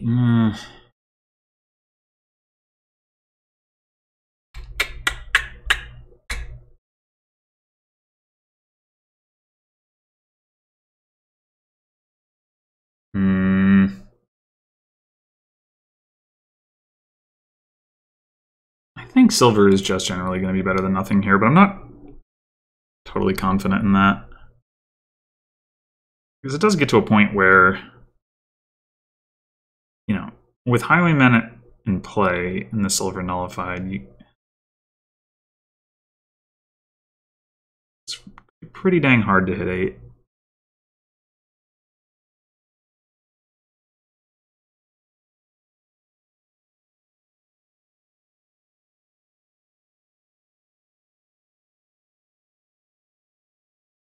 Alright, so we hit 7.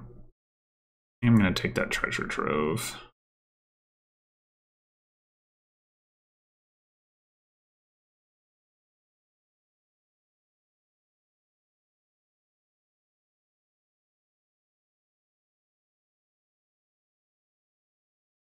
Pretty annoying that Sonder finally didn't take a treasure the turn that I actually drew the pirate. It would have been really nice if I had had the pirate in hand the previous turn. I could have reacted.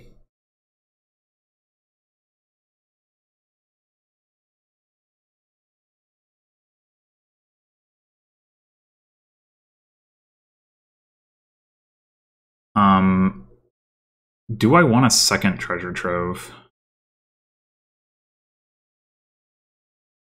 And do I want to take Citadel? It might actually be somewhat necessary. I think I'm gonna just take a gold. But yeah, do I want Citadel or Province? I think I need to try to make it without Citadel. Well,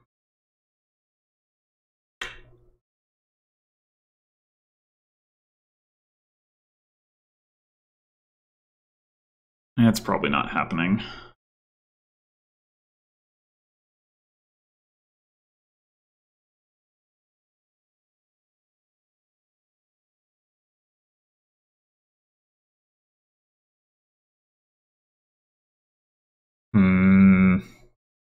Let's take another Highwayman. We are going to trigger a shuffle without the Highwayman in it.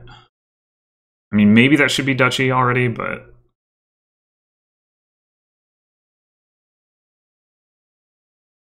yeah, Citadel Highwayman is looking pretty good.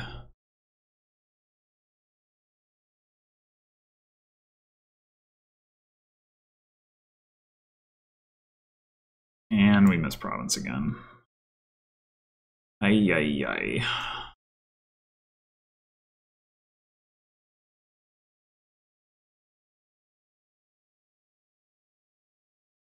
Don't get to react our pirate to our treasure trove either. Sad. Sad, sad, sad. Pretty sure this is a lost cause. Somehow they're oh, well, no, they're not going to draw. I think it's, I don't know. Gotta be Province, right? They're going to Province here, but they're not going to have their other Highwayman. How did they manage to get the Highwayman every turn before that? That's the real question. This is what I do not understand. I mean, yeah, I guess because they played the Highwayman last turn, they still got it. Yeah, there's no way.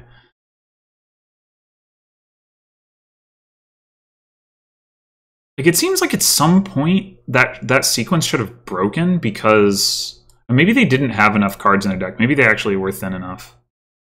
Whatever. All right, so I think what I actually learned from that game is that I under-focused on like how good the Highwayman would be with Citadel. I don't know that the Hermit Steward was the important part. Okay, so What have we now? We have... Don't really have trashing. Like, we have miser for thinning, but yeah. We'd probably rather play with apothecary. There's nothing that synergizes with village green except for bandit. Oh, guide. Okay.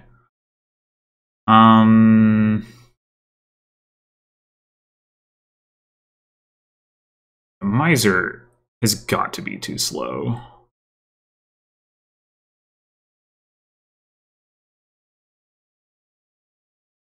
Got to be. Compared to just getting some apothecaries. There is no plus buy.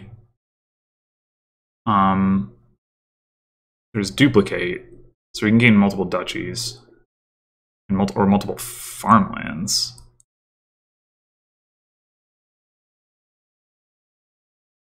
A card from your hand. A non-farmland card costing exactly 2 more than it. Okay, well, let's get the potion.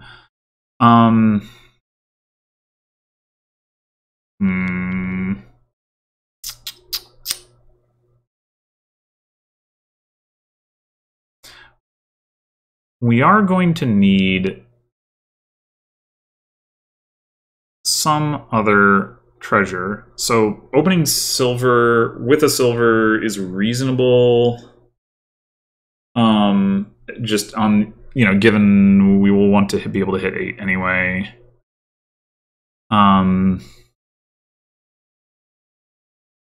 guess improve could also fill that role. What would we do with improve other than that? Improve into duchies at the end of the game. And we can call duplicate on that, which is interesting. What else would our terminal be? Pirate or bandit? Yeah, I think opening improve seems fine. Crossroads, I suppose, would be an option too, but...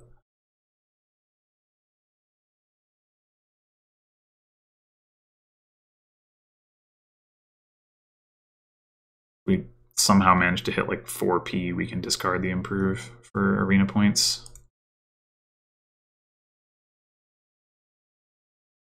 I can take a second improve, but I think I'm going to take guide.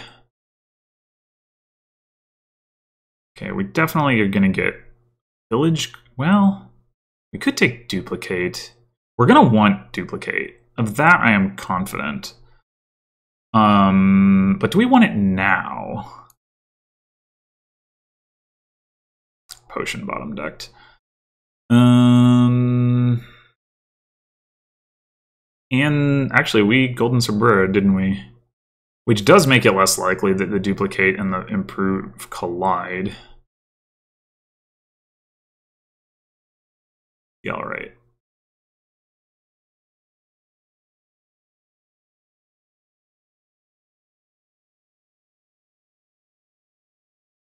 Got it.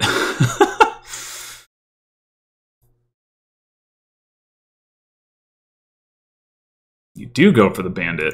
Well, I don't know if I care. Let's grab another guide. I think.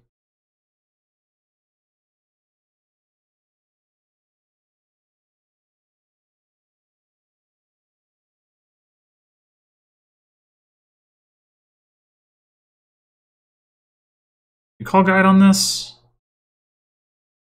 I think we do.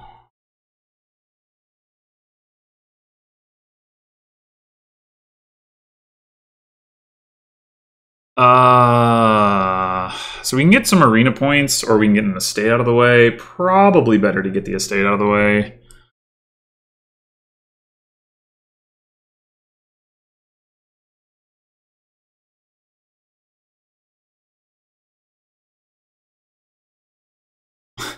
Discard the improve again.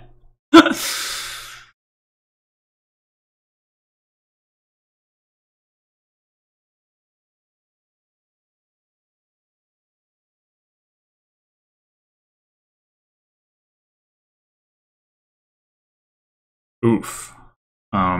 We're going to guide this. This is pretty bad. It's just too bad we don't have any village greens. Like I think on this point I'll take another improve on 3 and plan to improve into village green. Imagine playing your terminals. Who does that?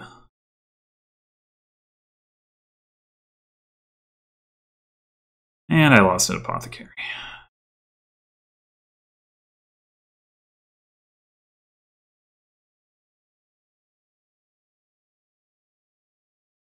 I would like to get this duplicate in play.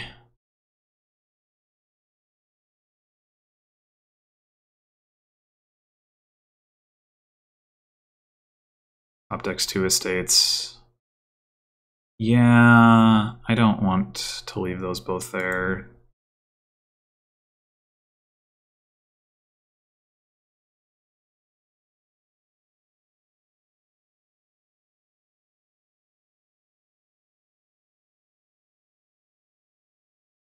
I don't think I will call guide on this, even though it's not amazing.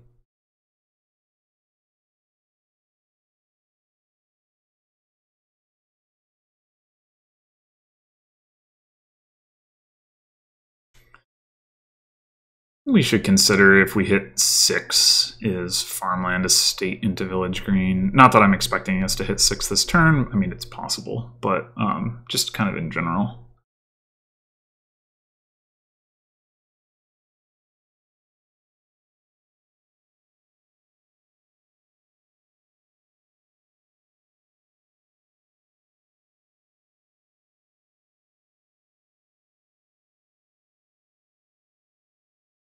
That's a lot of coppers. We certainly are going to hit 6 and more. Okay. Not only that, but would we rather have an apothecary anyway?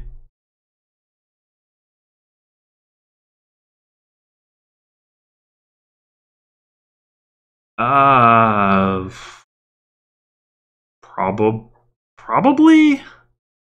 We can take arena points either way. I guess we will.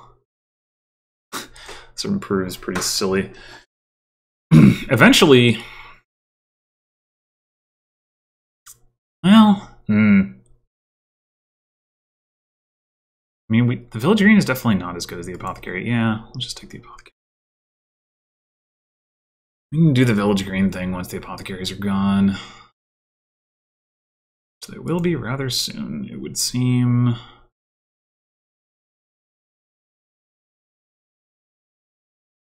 And we can take more arena points.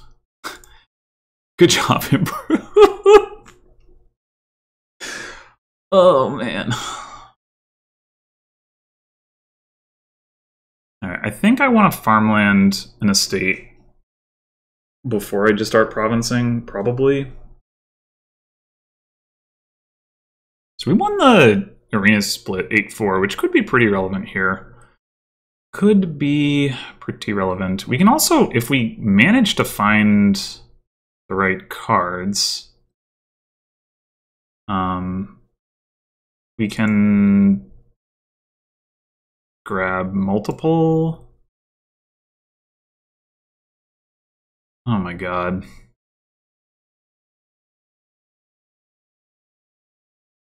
You'd probably... Yeah, we should probably just duplicate the farmland, trash 2 estates, and leave this on top. Which means... Don't reorder...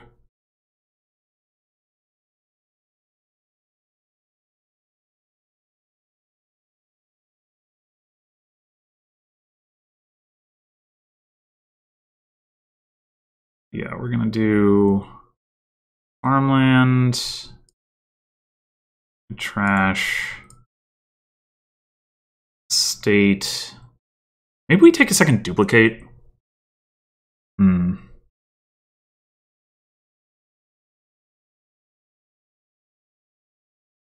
Take a village green and a duplicate.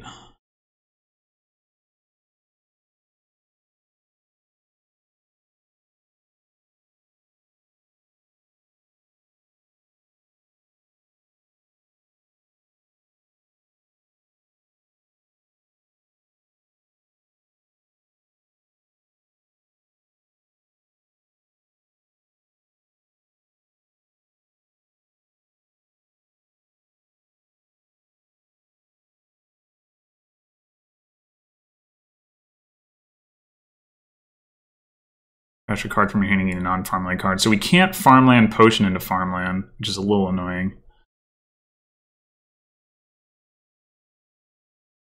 But what we can do, which is fun, is like buy at some point a duchy, call duplicate to gain duchy, and then improve can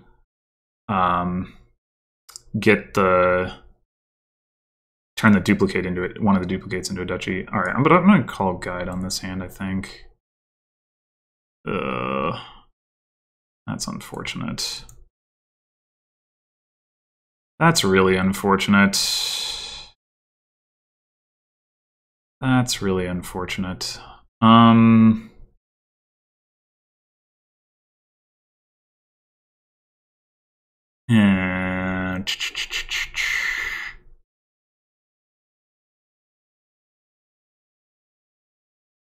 What to do?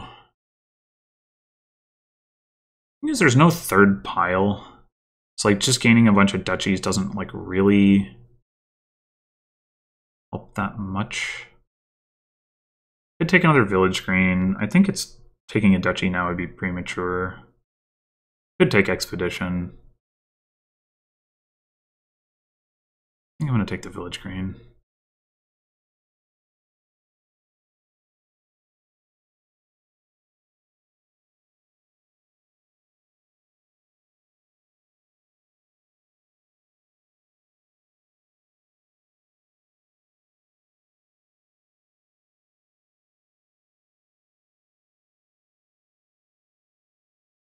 I don't know. I could see it being incorrect to ignore the treasure gainers. Although S-Hunters only gained 2 golds off that bandit, which is not so many.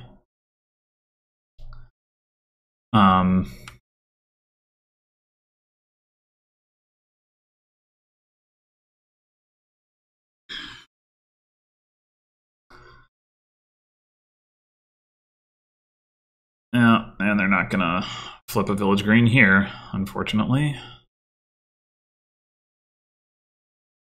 They could duplicate the gold. I guess gold is good with farmland, too.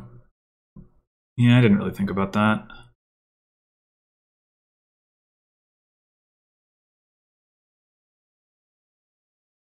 Is it safe to say that the bandit is left-handed?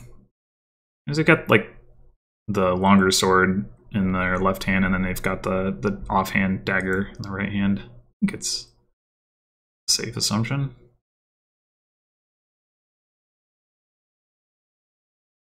Trashing gold into province here doesn't really make sense versus just buying one, so I assume this is going to be something else. Okay. Sure.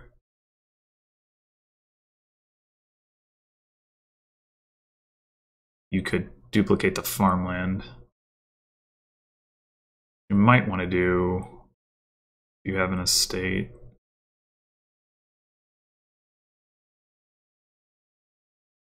Now farmlands could run. Okay.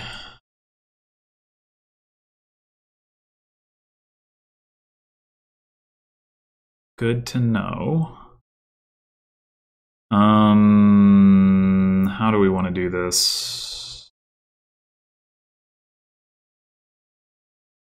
Ideally, I would not be playing Village Green. Well, I guess I want to get these duplicates down anyway. Okay, so that's fine.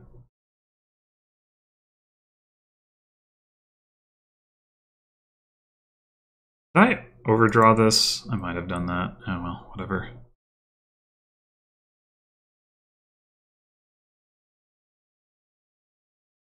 We still only have 4p. So if we get the village green in hand, we can play the improve and get to farmland. My thinking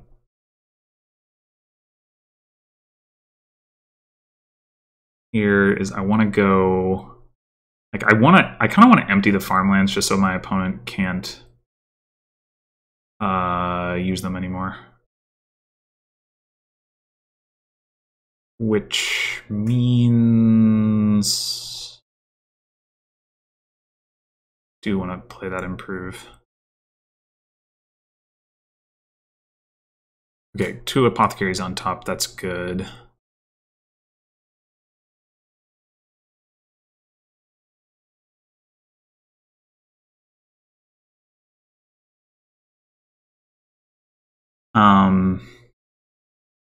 We have 1 copper, which I think we're gonna... Oh... Losing a copper is not good, though.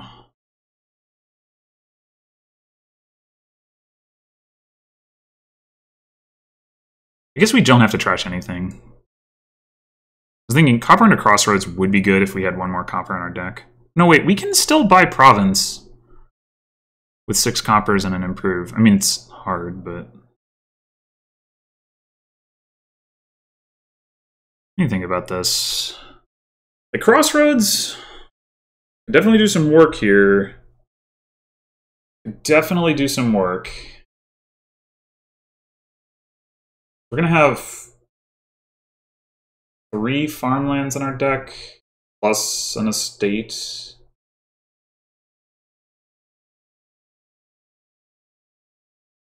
Well, and a province. Yeah, okay. I think it's better. Oh wait, we can't farmland potion into farmland anyway. We have to take gold. I mean, I guess that's fine. Okay. I'm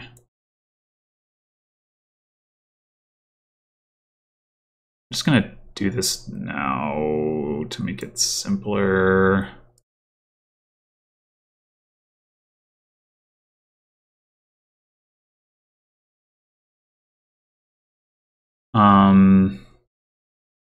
Do we want to take a duchy off of a duplicate now? Like, it's a duchy now versus a duchy later, basically.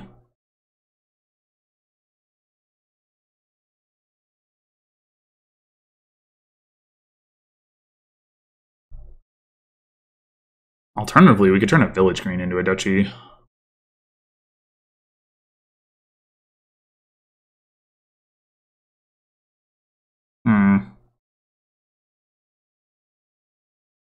It's like the odds that we line all 3 of these up again are not great, and we have a Crossroads now. Yeah.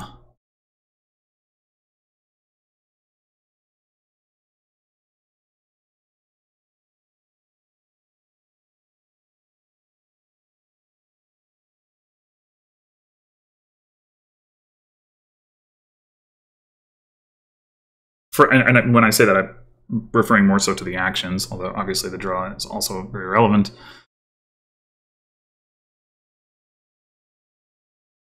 Yeah, so there's not really like a 3rd pile threat here except for something with duplicate, which would, you know, nothing is low enough for, you know, my 2 or a Sounders 1 duplicate to empty.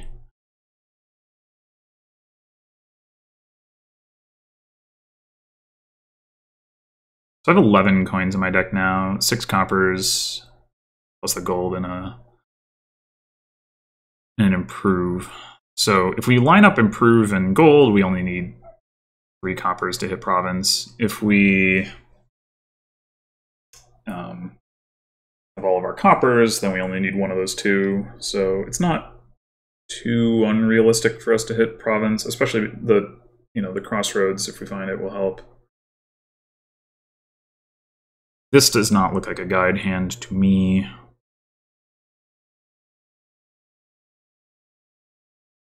Oh. On the other hand... Oh no, wait, that doesn't work. Oh, gosh. Guess it should have been a guide hand, huh? Yeah. This is awkward, because like we either get the duplicate down and don't afford duchy, or... Well, I guess that is just better, isn't it? Because we can call the duplicate on a future duchy, and meanwhile we can buy like Expedition or something.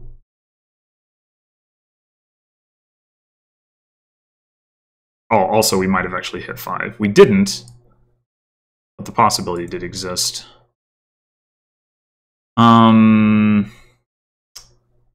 So is Expedition what we take here? It's like if we get 3 duchies in a turn, that only gets us to 35. Well, we can improve into a 4th duchy, which gets us to 38. That's still less than Sounder with a province. Taking another duplicate seems dubious. And I don't know that we can expect to see another shuffle, like, or enough of another shuffle to make that worthwhile. Yeah, I think Expedition. We're going to probably need Sounder to miss province one of the next couple turns. Like, if they miss it this turn and we take province, we're in pretty good shape.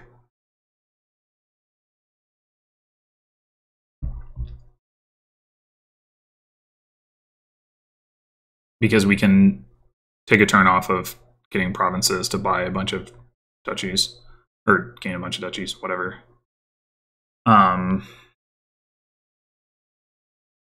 If they get province this turn, then it gets more awkward.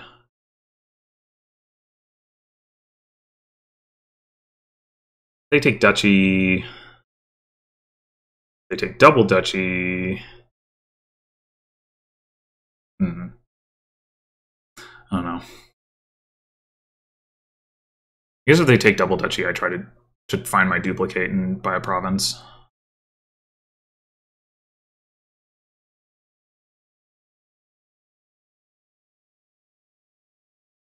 Maybe. It could actually be correct for me to take duchy over province in that scenario, because then there would be 4 duchies left and I would be capable of getting all of them at once. Well, I guess we'll just see what they do.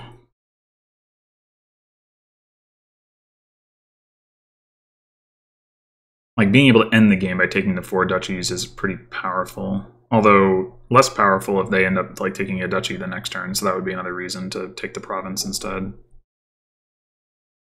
If I'm not immediately ending it anyway. Having 5 duchies left does, and if they like, that means they can't take duchy. That has some value too. All right.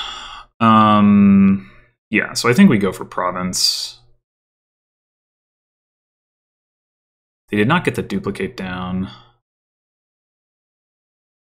Okay, so we go village green. Well, how close are we to province? We need 1 coin.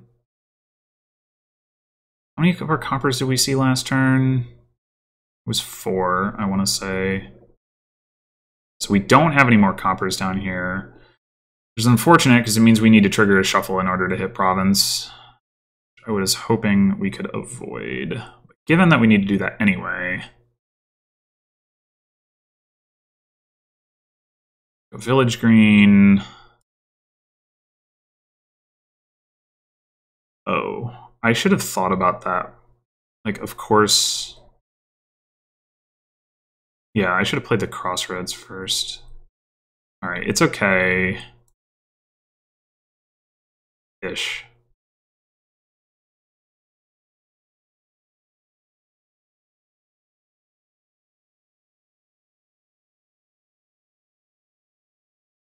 That's not actually too bad of a starting hand anyway. Get the duplicate down. Okay, so we buy province.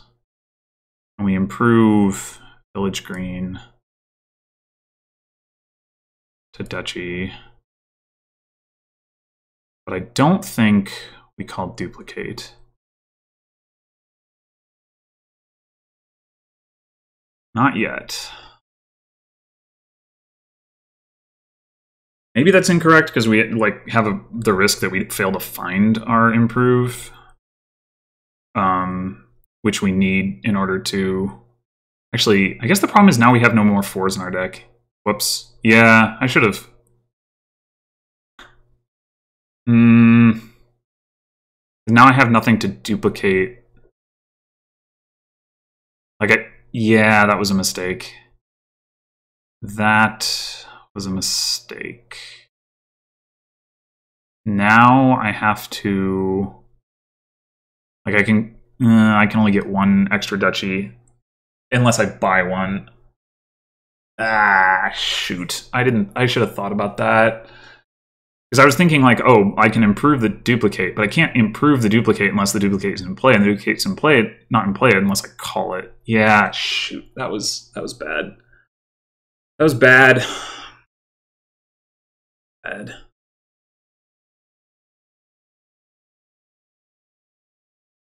Okay, well, 9 points still wins for us here, so we can... No. No, we can't. See, I effed it up. I shouldn't have taken that duchy.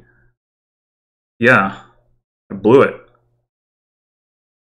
I mean, they have down a guide. Yeah, I blew it. I sure did.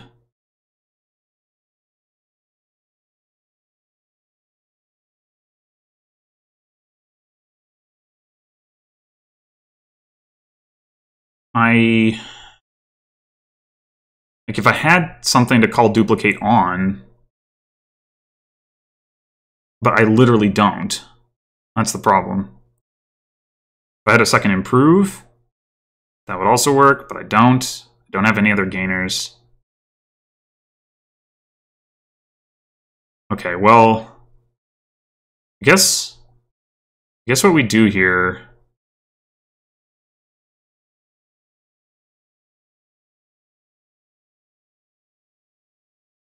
I think we want to draw the improve.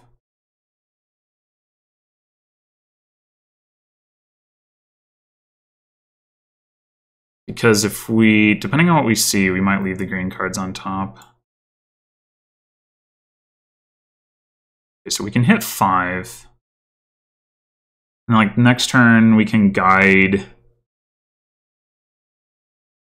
So we call guide. No, never mind. Yeah, we call guide next turn. Like, so we can buy... We have two options, basically. We can just buy a duchy, or we could buy a 4-cost. And try to set up... do the improve thing again. We rely on our opponent not hitting province. If they don't hit province and they get hit duchy, and if we take duchy, we're in no better of a spot, so that's probably not the play. If we take like village green, yeah, I think that's the play. Sort of want to play the apothecaries so that I can draw out any additional coppers. It's unclear. Like, if I have the crossroads there, right, then I would rather have the green card on top. And I don't want to like discard good cards. I mean, I know I'm gonna, you know, not see these apothecaries. So unless I have the crossroads, it's a good chance I call the guide. And I do have 2 guides. But I have to get like through the shuffle, right? That's the issue. And if only I hadn't improved into that duchy, I would be... Well, actually, I'd probably wouldn't be any better off because this shuffle would be bad, but... Yeah, the question is just whether I play this apothecary or not. We get 2 cards to reach past to search for coppers. We get irrelevant information. We have 3 coppers in those 15 cards. I think I play it. Wow, okay. Well, that worked out.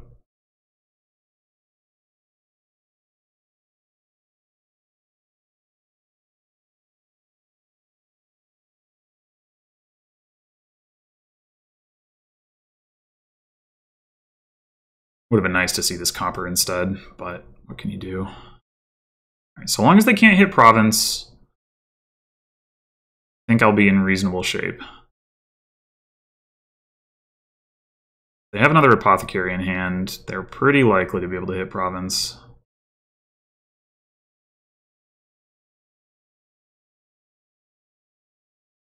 They don't.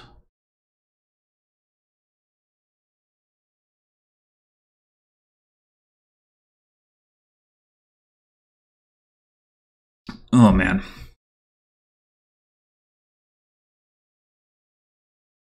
Yeah, I mean, ultimately, I think it turns out that my mistake didn't really matter because I was not going to be able to end the game last turn anyway because my draw started out looking like I don't need to guide this, and then it turns out I did need to guide it, and I didn't know that. So I had like 3 apothecaries, right?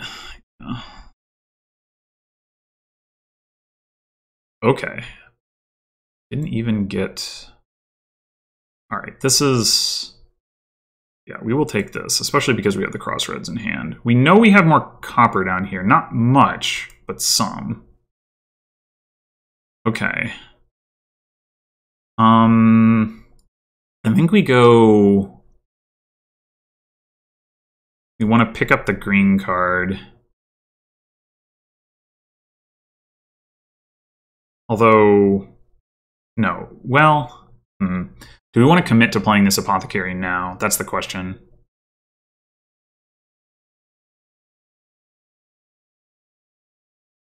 Well, we wouldn't, well, essentially we'd be committing to it. We're not going to get any more green cards into our hand either way. So that's an argument for not doing so, right? There's no way for us to get extra green cards into our hand beyond these 3, I don't think. Well, I guess there is. If we put the apothecary on top and we see a green card, we can then top deck that green card for the next apothecary. Yeah, that's probably better, especially since we already see the gold. We need 1 copper. So I think maximizing the crossroads draw might actually be better.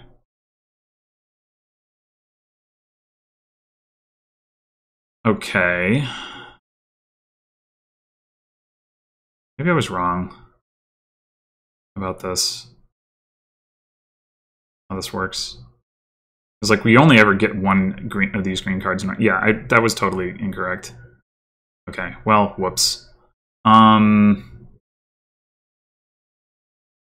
I regret everything.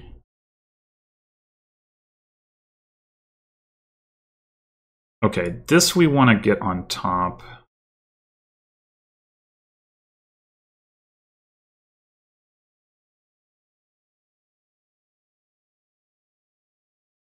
Oh, wait, it didn't matter, did it? Optic, farmland, village green. The farmland is the top card. Okay. Yeah. Okay, I think we've got it. Exactly. We might as well take this apothecary. No, there's no reason to. Or is there? Because then we guide. If I'm somehow wrong, we end up wanting to guide anyway. Yeah. Okay. We kind of had to line a lot of stuff up here.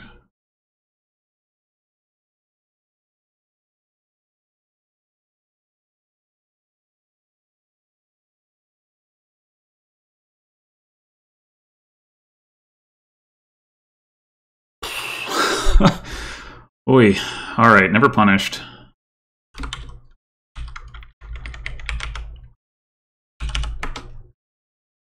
Yeah, I thought I was down in that game, but having the extra gains, I guess, was more valuable than the gold. Well, I mean, the gold, there was gains of a sort, but not gains of green cards.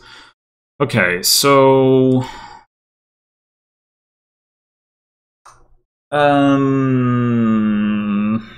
what does Berserker do again? It's Militia, where you gain a card, and you can play it on gain if you have an action in play. Okay. Druid is trashing Bad Candlestick in Rivers is probably not relevant. Certainly isn't the reason I would pick it up. So the draw is basically like Actually, Captain can't really do a whole lot here. It's mostly Galley. Even then, it's like, what are you playing with it? It's pretty awkward.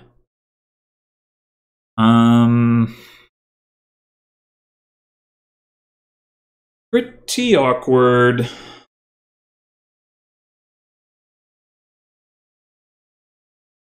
And with the hand size attack from Berserker, boy.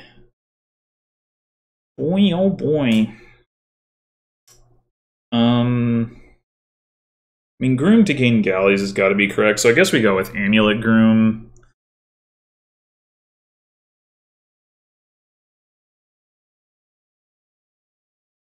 As opposed to taking Remake. We might still take a Remake off the Groom. I think I'm just going to buy a Galley.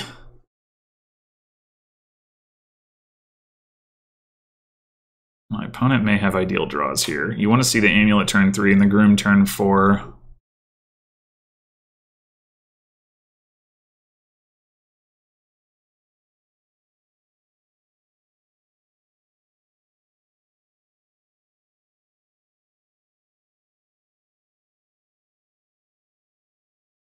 I'm at this point hoping I bottom decked one of them. Which I did.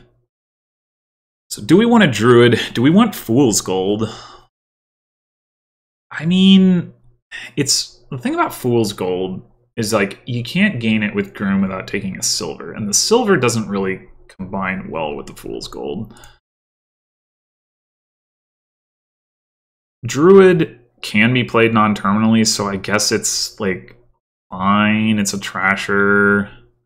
So I guess I'll start with that, and then we'll reconsider our position on Fool's Gold going forward here. Okay, well this is going to be Groom for Galley for sure. And then...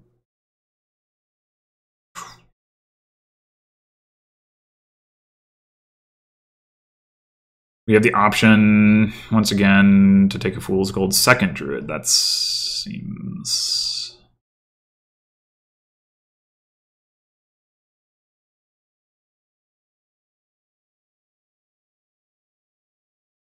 dubious to me. I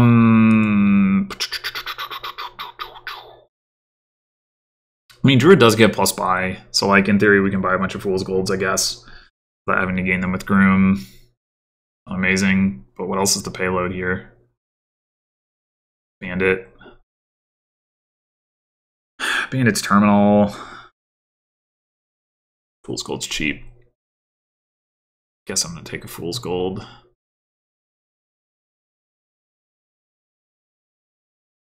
I don't feel great about it. I bottom decked my Galley, which is actually a good thing here because we don't have anything to play with it. These cards. Oh, I guess one reason to take more Druids is so that you have something to Galley.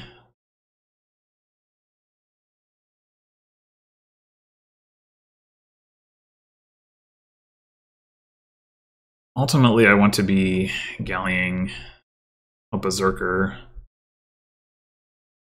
It is pretty awkward though. Like you can't Galley the Amulet. You can't Galley Captain. You can Galley Royal Carriage, but it doesn't really do anything. Guess I'm not buying a Royal Galley. Okay, I guess I'm buying another Fool's Gold.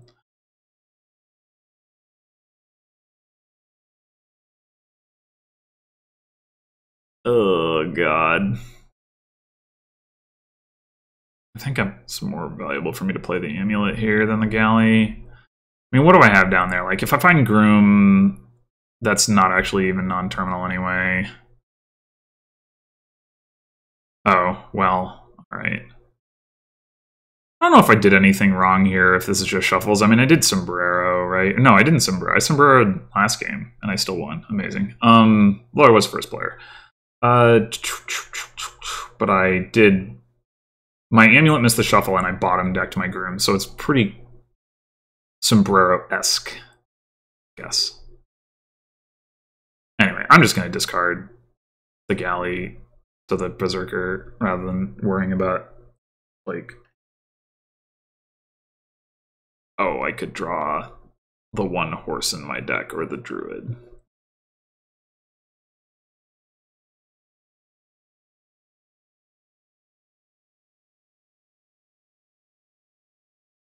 Maybe I'll even be rewarded for not having as many galleys because there's just not that much stuff to do with them.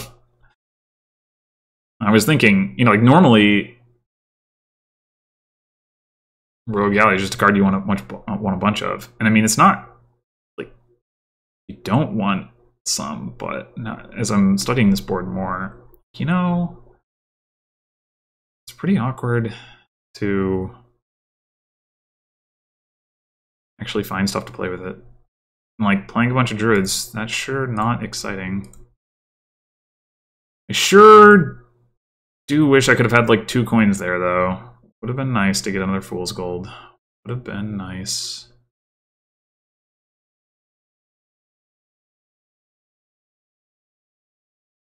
I am just getting berserked all over the place here. All over the place.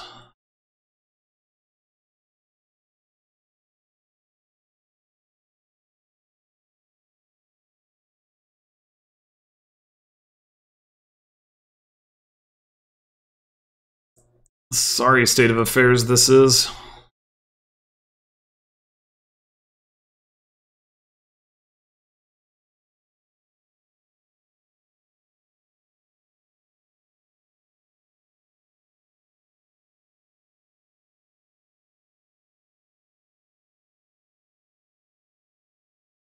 I mean, I can't complain too much. I've already won 4 games in the match.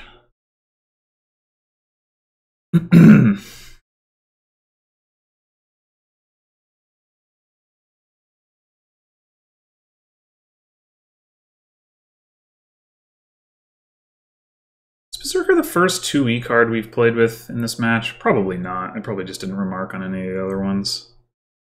I guess Tiara was on one of the boards.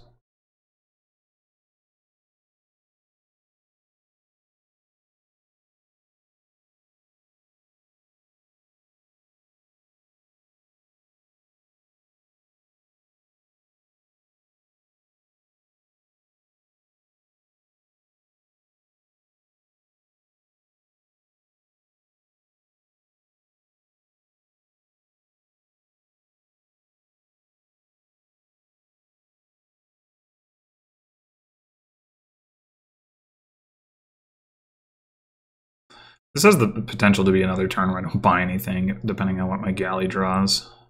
If it draws Groom. I mean, if it draws Groom, I'll still get to gain a card, but... Okay.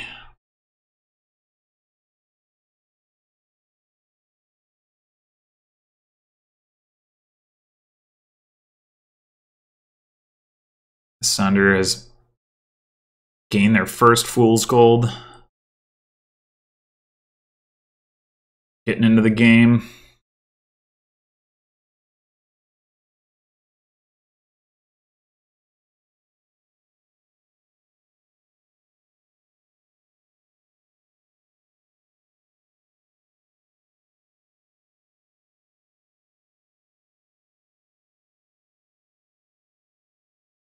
What if Gallying...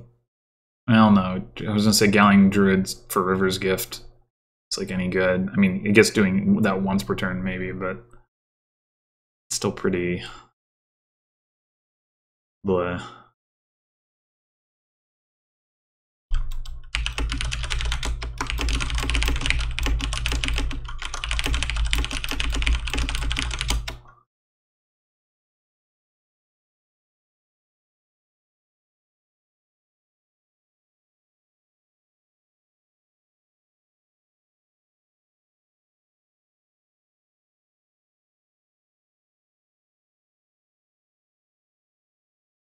Yeah, if Royal Galley could set aside Horse, that would be amazing for multiple reasons. One, I mean, you would like get the duration effect, but 2, it would actually be like preserving the horse in your deck at least for a turn. I mean, granted, I guess only such that you could do what I just said, but still, I mean, you know,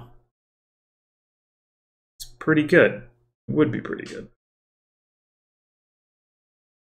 Anyway, it's really just one reason, but still, it'd be a lot better, obviously. All right. I don't know. Yeah, we're triggering a shuffle. It's fine. We need actions to pair with the like 2 royal galleys that we have anyway.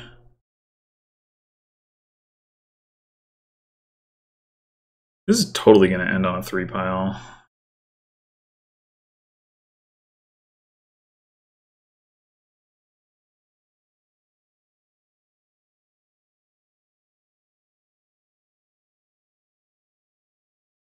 I think at this point, well, I'm almost tempted to take an estate.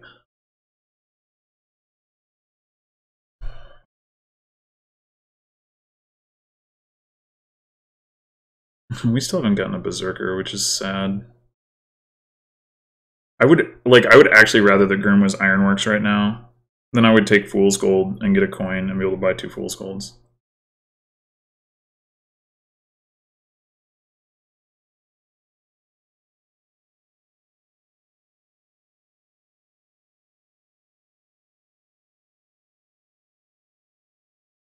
If I had drawn a Fool's Gold, I could have gone a Berserker. But that is not the situation.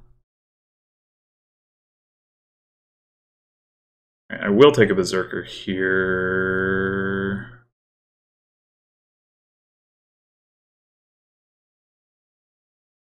Oh, I have the Groom set aside too. That's right. That's right. I wonder if it's actually going to be correct for me to Groom for estate again.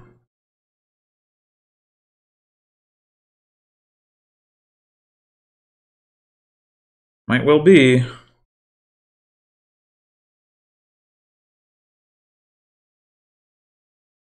River's Gift is at the end of the turn, so it's pretty useless if Berserker is getting played. Which it's not necessarily. Good to know. Maybe I'm actually going to need to take a touchy, but I don't know. I'm probably getting the Berserker attack in is going to be worth it. Especially with our insurmountable points lead.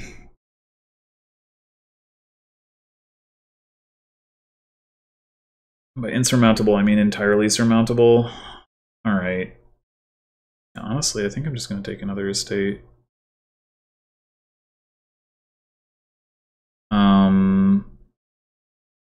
Now we could turn around and trash this card, or this estate. I guess we can do that with the amulet just as easily.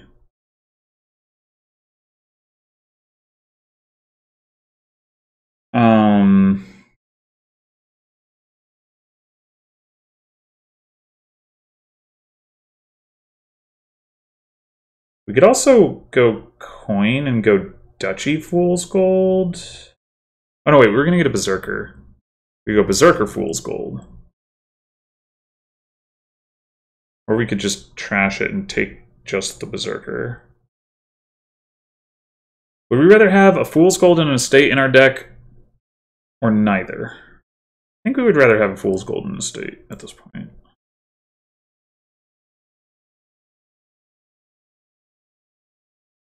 Oh, we get to gain the cheaper card, too. We can empty the Fool's Golds. How exciting. Are we worried that our opponent is going to somehow empty Druids with a lead? No, but I think a Groom is going to be better anyway. We'll just Groom for estate. We see the Groom.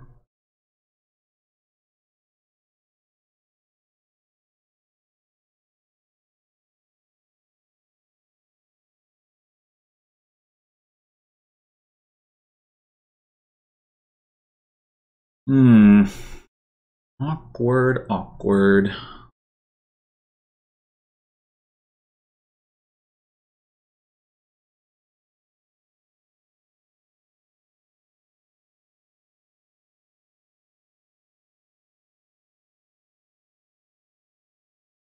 This entire game has been nothing but awkward.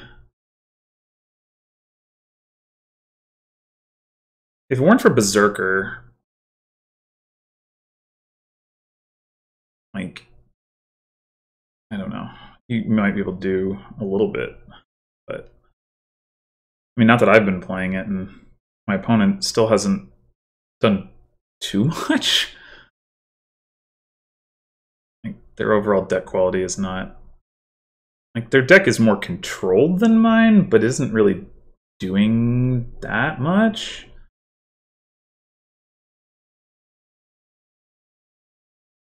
I mean, I would still rather be in their position, I'm sure, but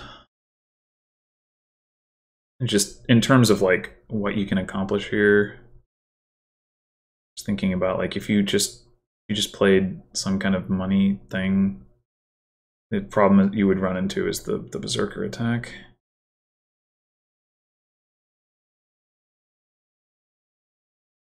And some kind of money thing probably wouldn't look that different from what I ended up doing anyway, because you'd probably want Fool's Gold with that.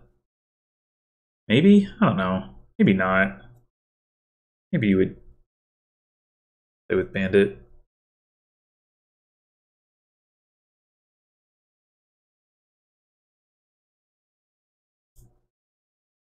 Ugh.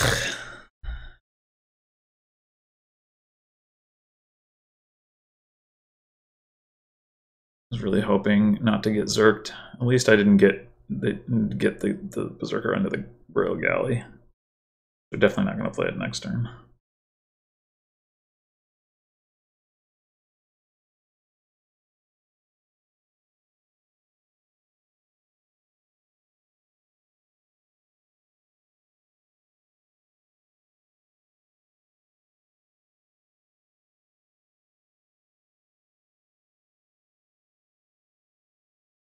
Okay.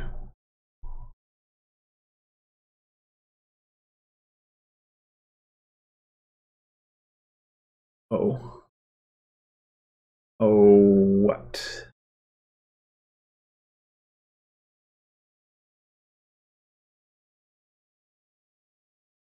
Oh, that was in response to the, so you still get to play the horse. Never mind. Oh, it's magic.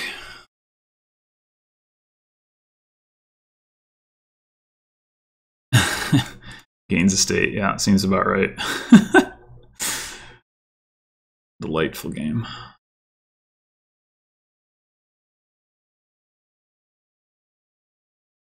Buys the state?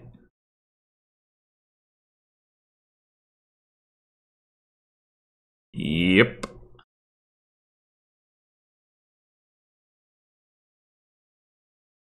Yay.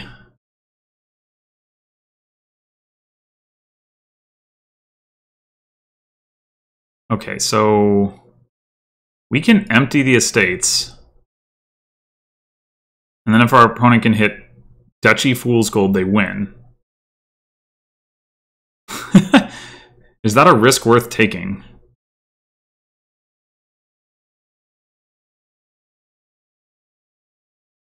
I think it is. No, they don't win. They don't win! Amazing! And oh my gosh, we have guaranteed duchy. Actually, we have guaranteed province.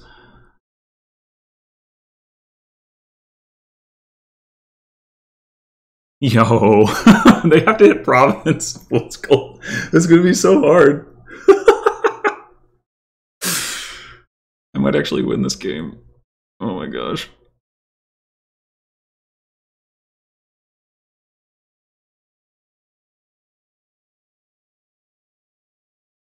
Oh no, you can't groom for a state! This is the end of your turn! Oh no! Now, if you can somehow hit province with no silvers... I mean, you could have 3 Fool's Golds in your hand, I guess. Seems unlikely. I don't know how many Fool's Golds they have, but yeah. Oh my gosh. And the Berserker gains the Fool's Gold.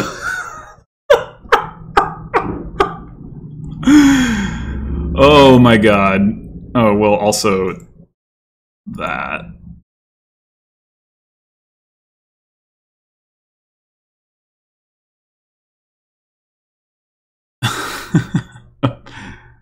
Wait, why is it? Oh, Fool's Gold reaction. I can't believe I won that game. Oh my gosh. Oh man. That was ridiculous.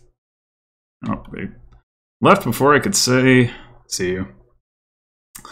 Yeah, that probably feels pretty bad for them. Because they only got to 14.5, so depending on what happened in this match, is it even possible for them to promote now? They go 3... Like, if JMJ wins 2.5, they're at 14.5, and 2 Duffman would then win 3.5, and they'd be at 14.5. That'd be a 3-way tie. That'd be very exciting. As Sounder has the tiebreaker over both of them, so actually it is possible that they promote. It's just very unlikely because it has to be exactly that result. There's no other result that does it. So yeah, I do feel a bit bad about potentially crushing their hopes in garbage times, my garbage time, so to speak. But then again, that's kind of what you're supposed to do in the league. So, you know, it's not like I should have done anything else. Anyway, I mean, not that it's not like I think I, like, massively outplayed them in the last game or anything like that. I don't know what, like, it's just having 8 galleys maybe wasn't actually good, as I was kind of talking about earlier in the game. And I think despite having the worst deck overall, I think I played the end game maybe better, but some of that was good fortune. Like, they didn't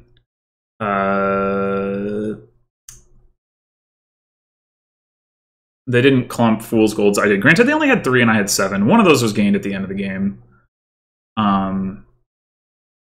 But yeah, I mean, I guess I was more likely to manage to hit like Duchy or Province there because I had the cluster, or like not the cluster, but the higher density of Fool's Gold.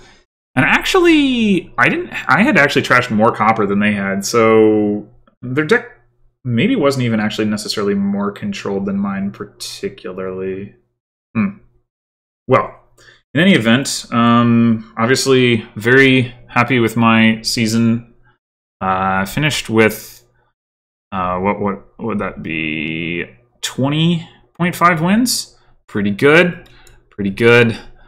So thanks for watching, and I will be back with the BCDE Championships whenever that starts, which should be soon. I think this is a 3-week big break, so sometime over the next 3 weeks, and then after that'll be season 53.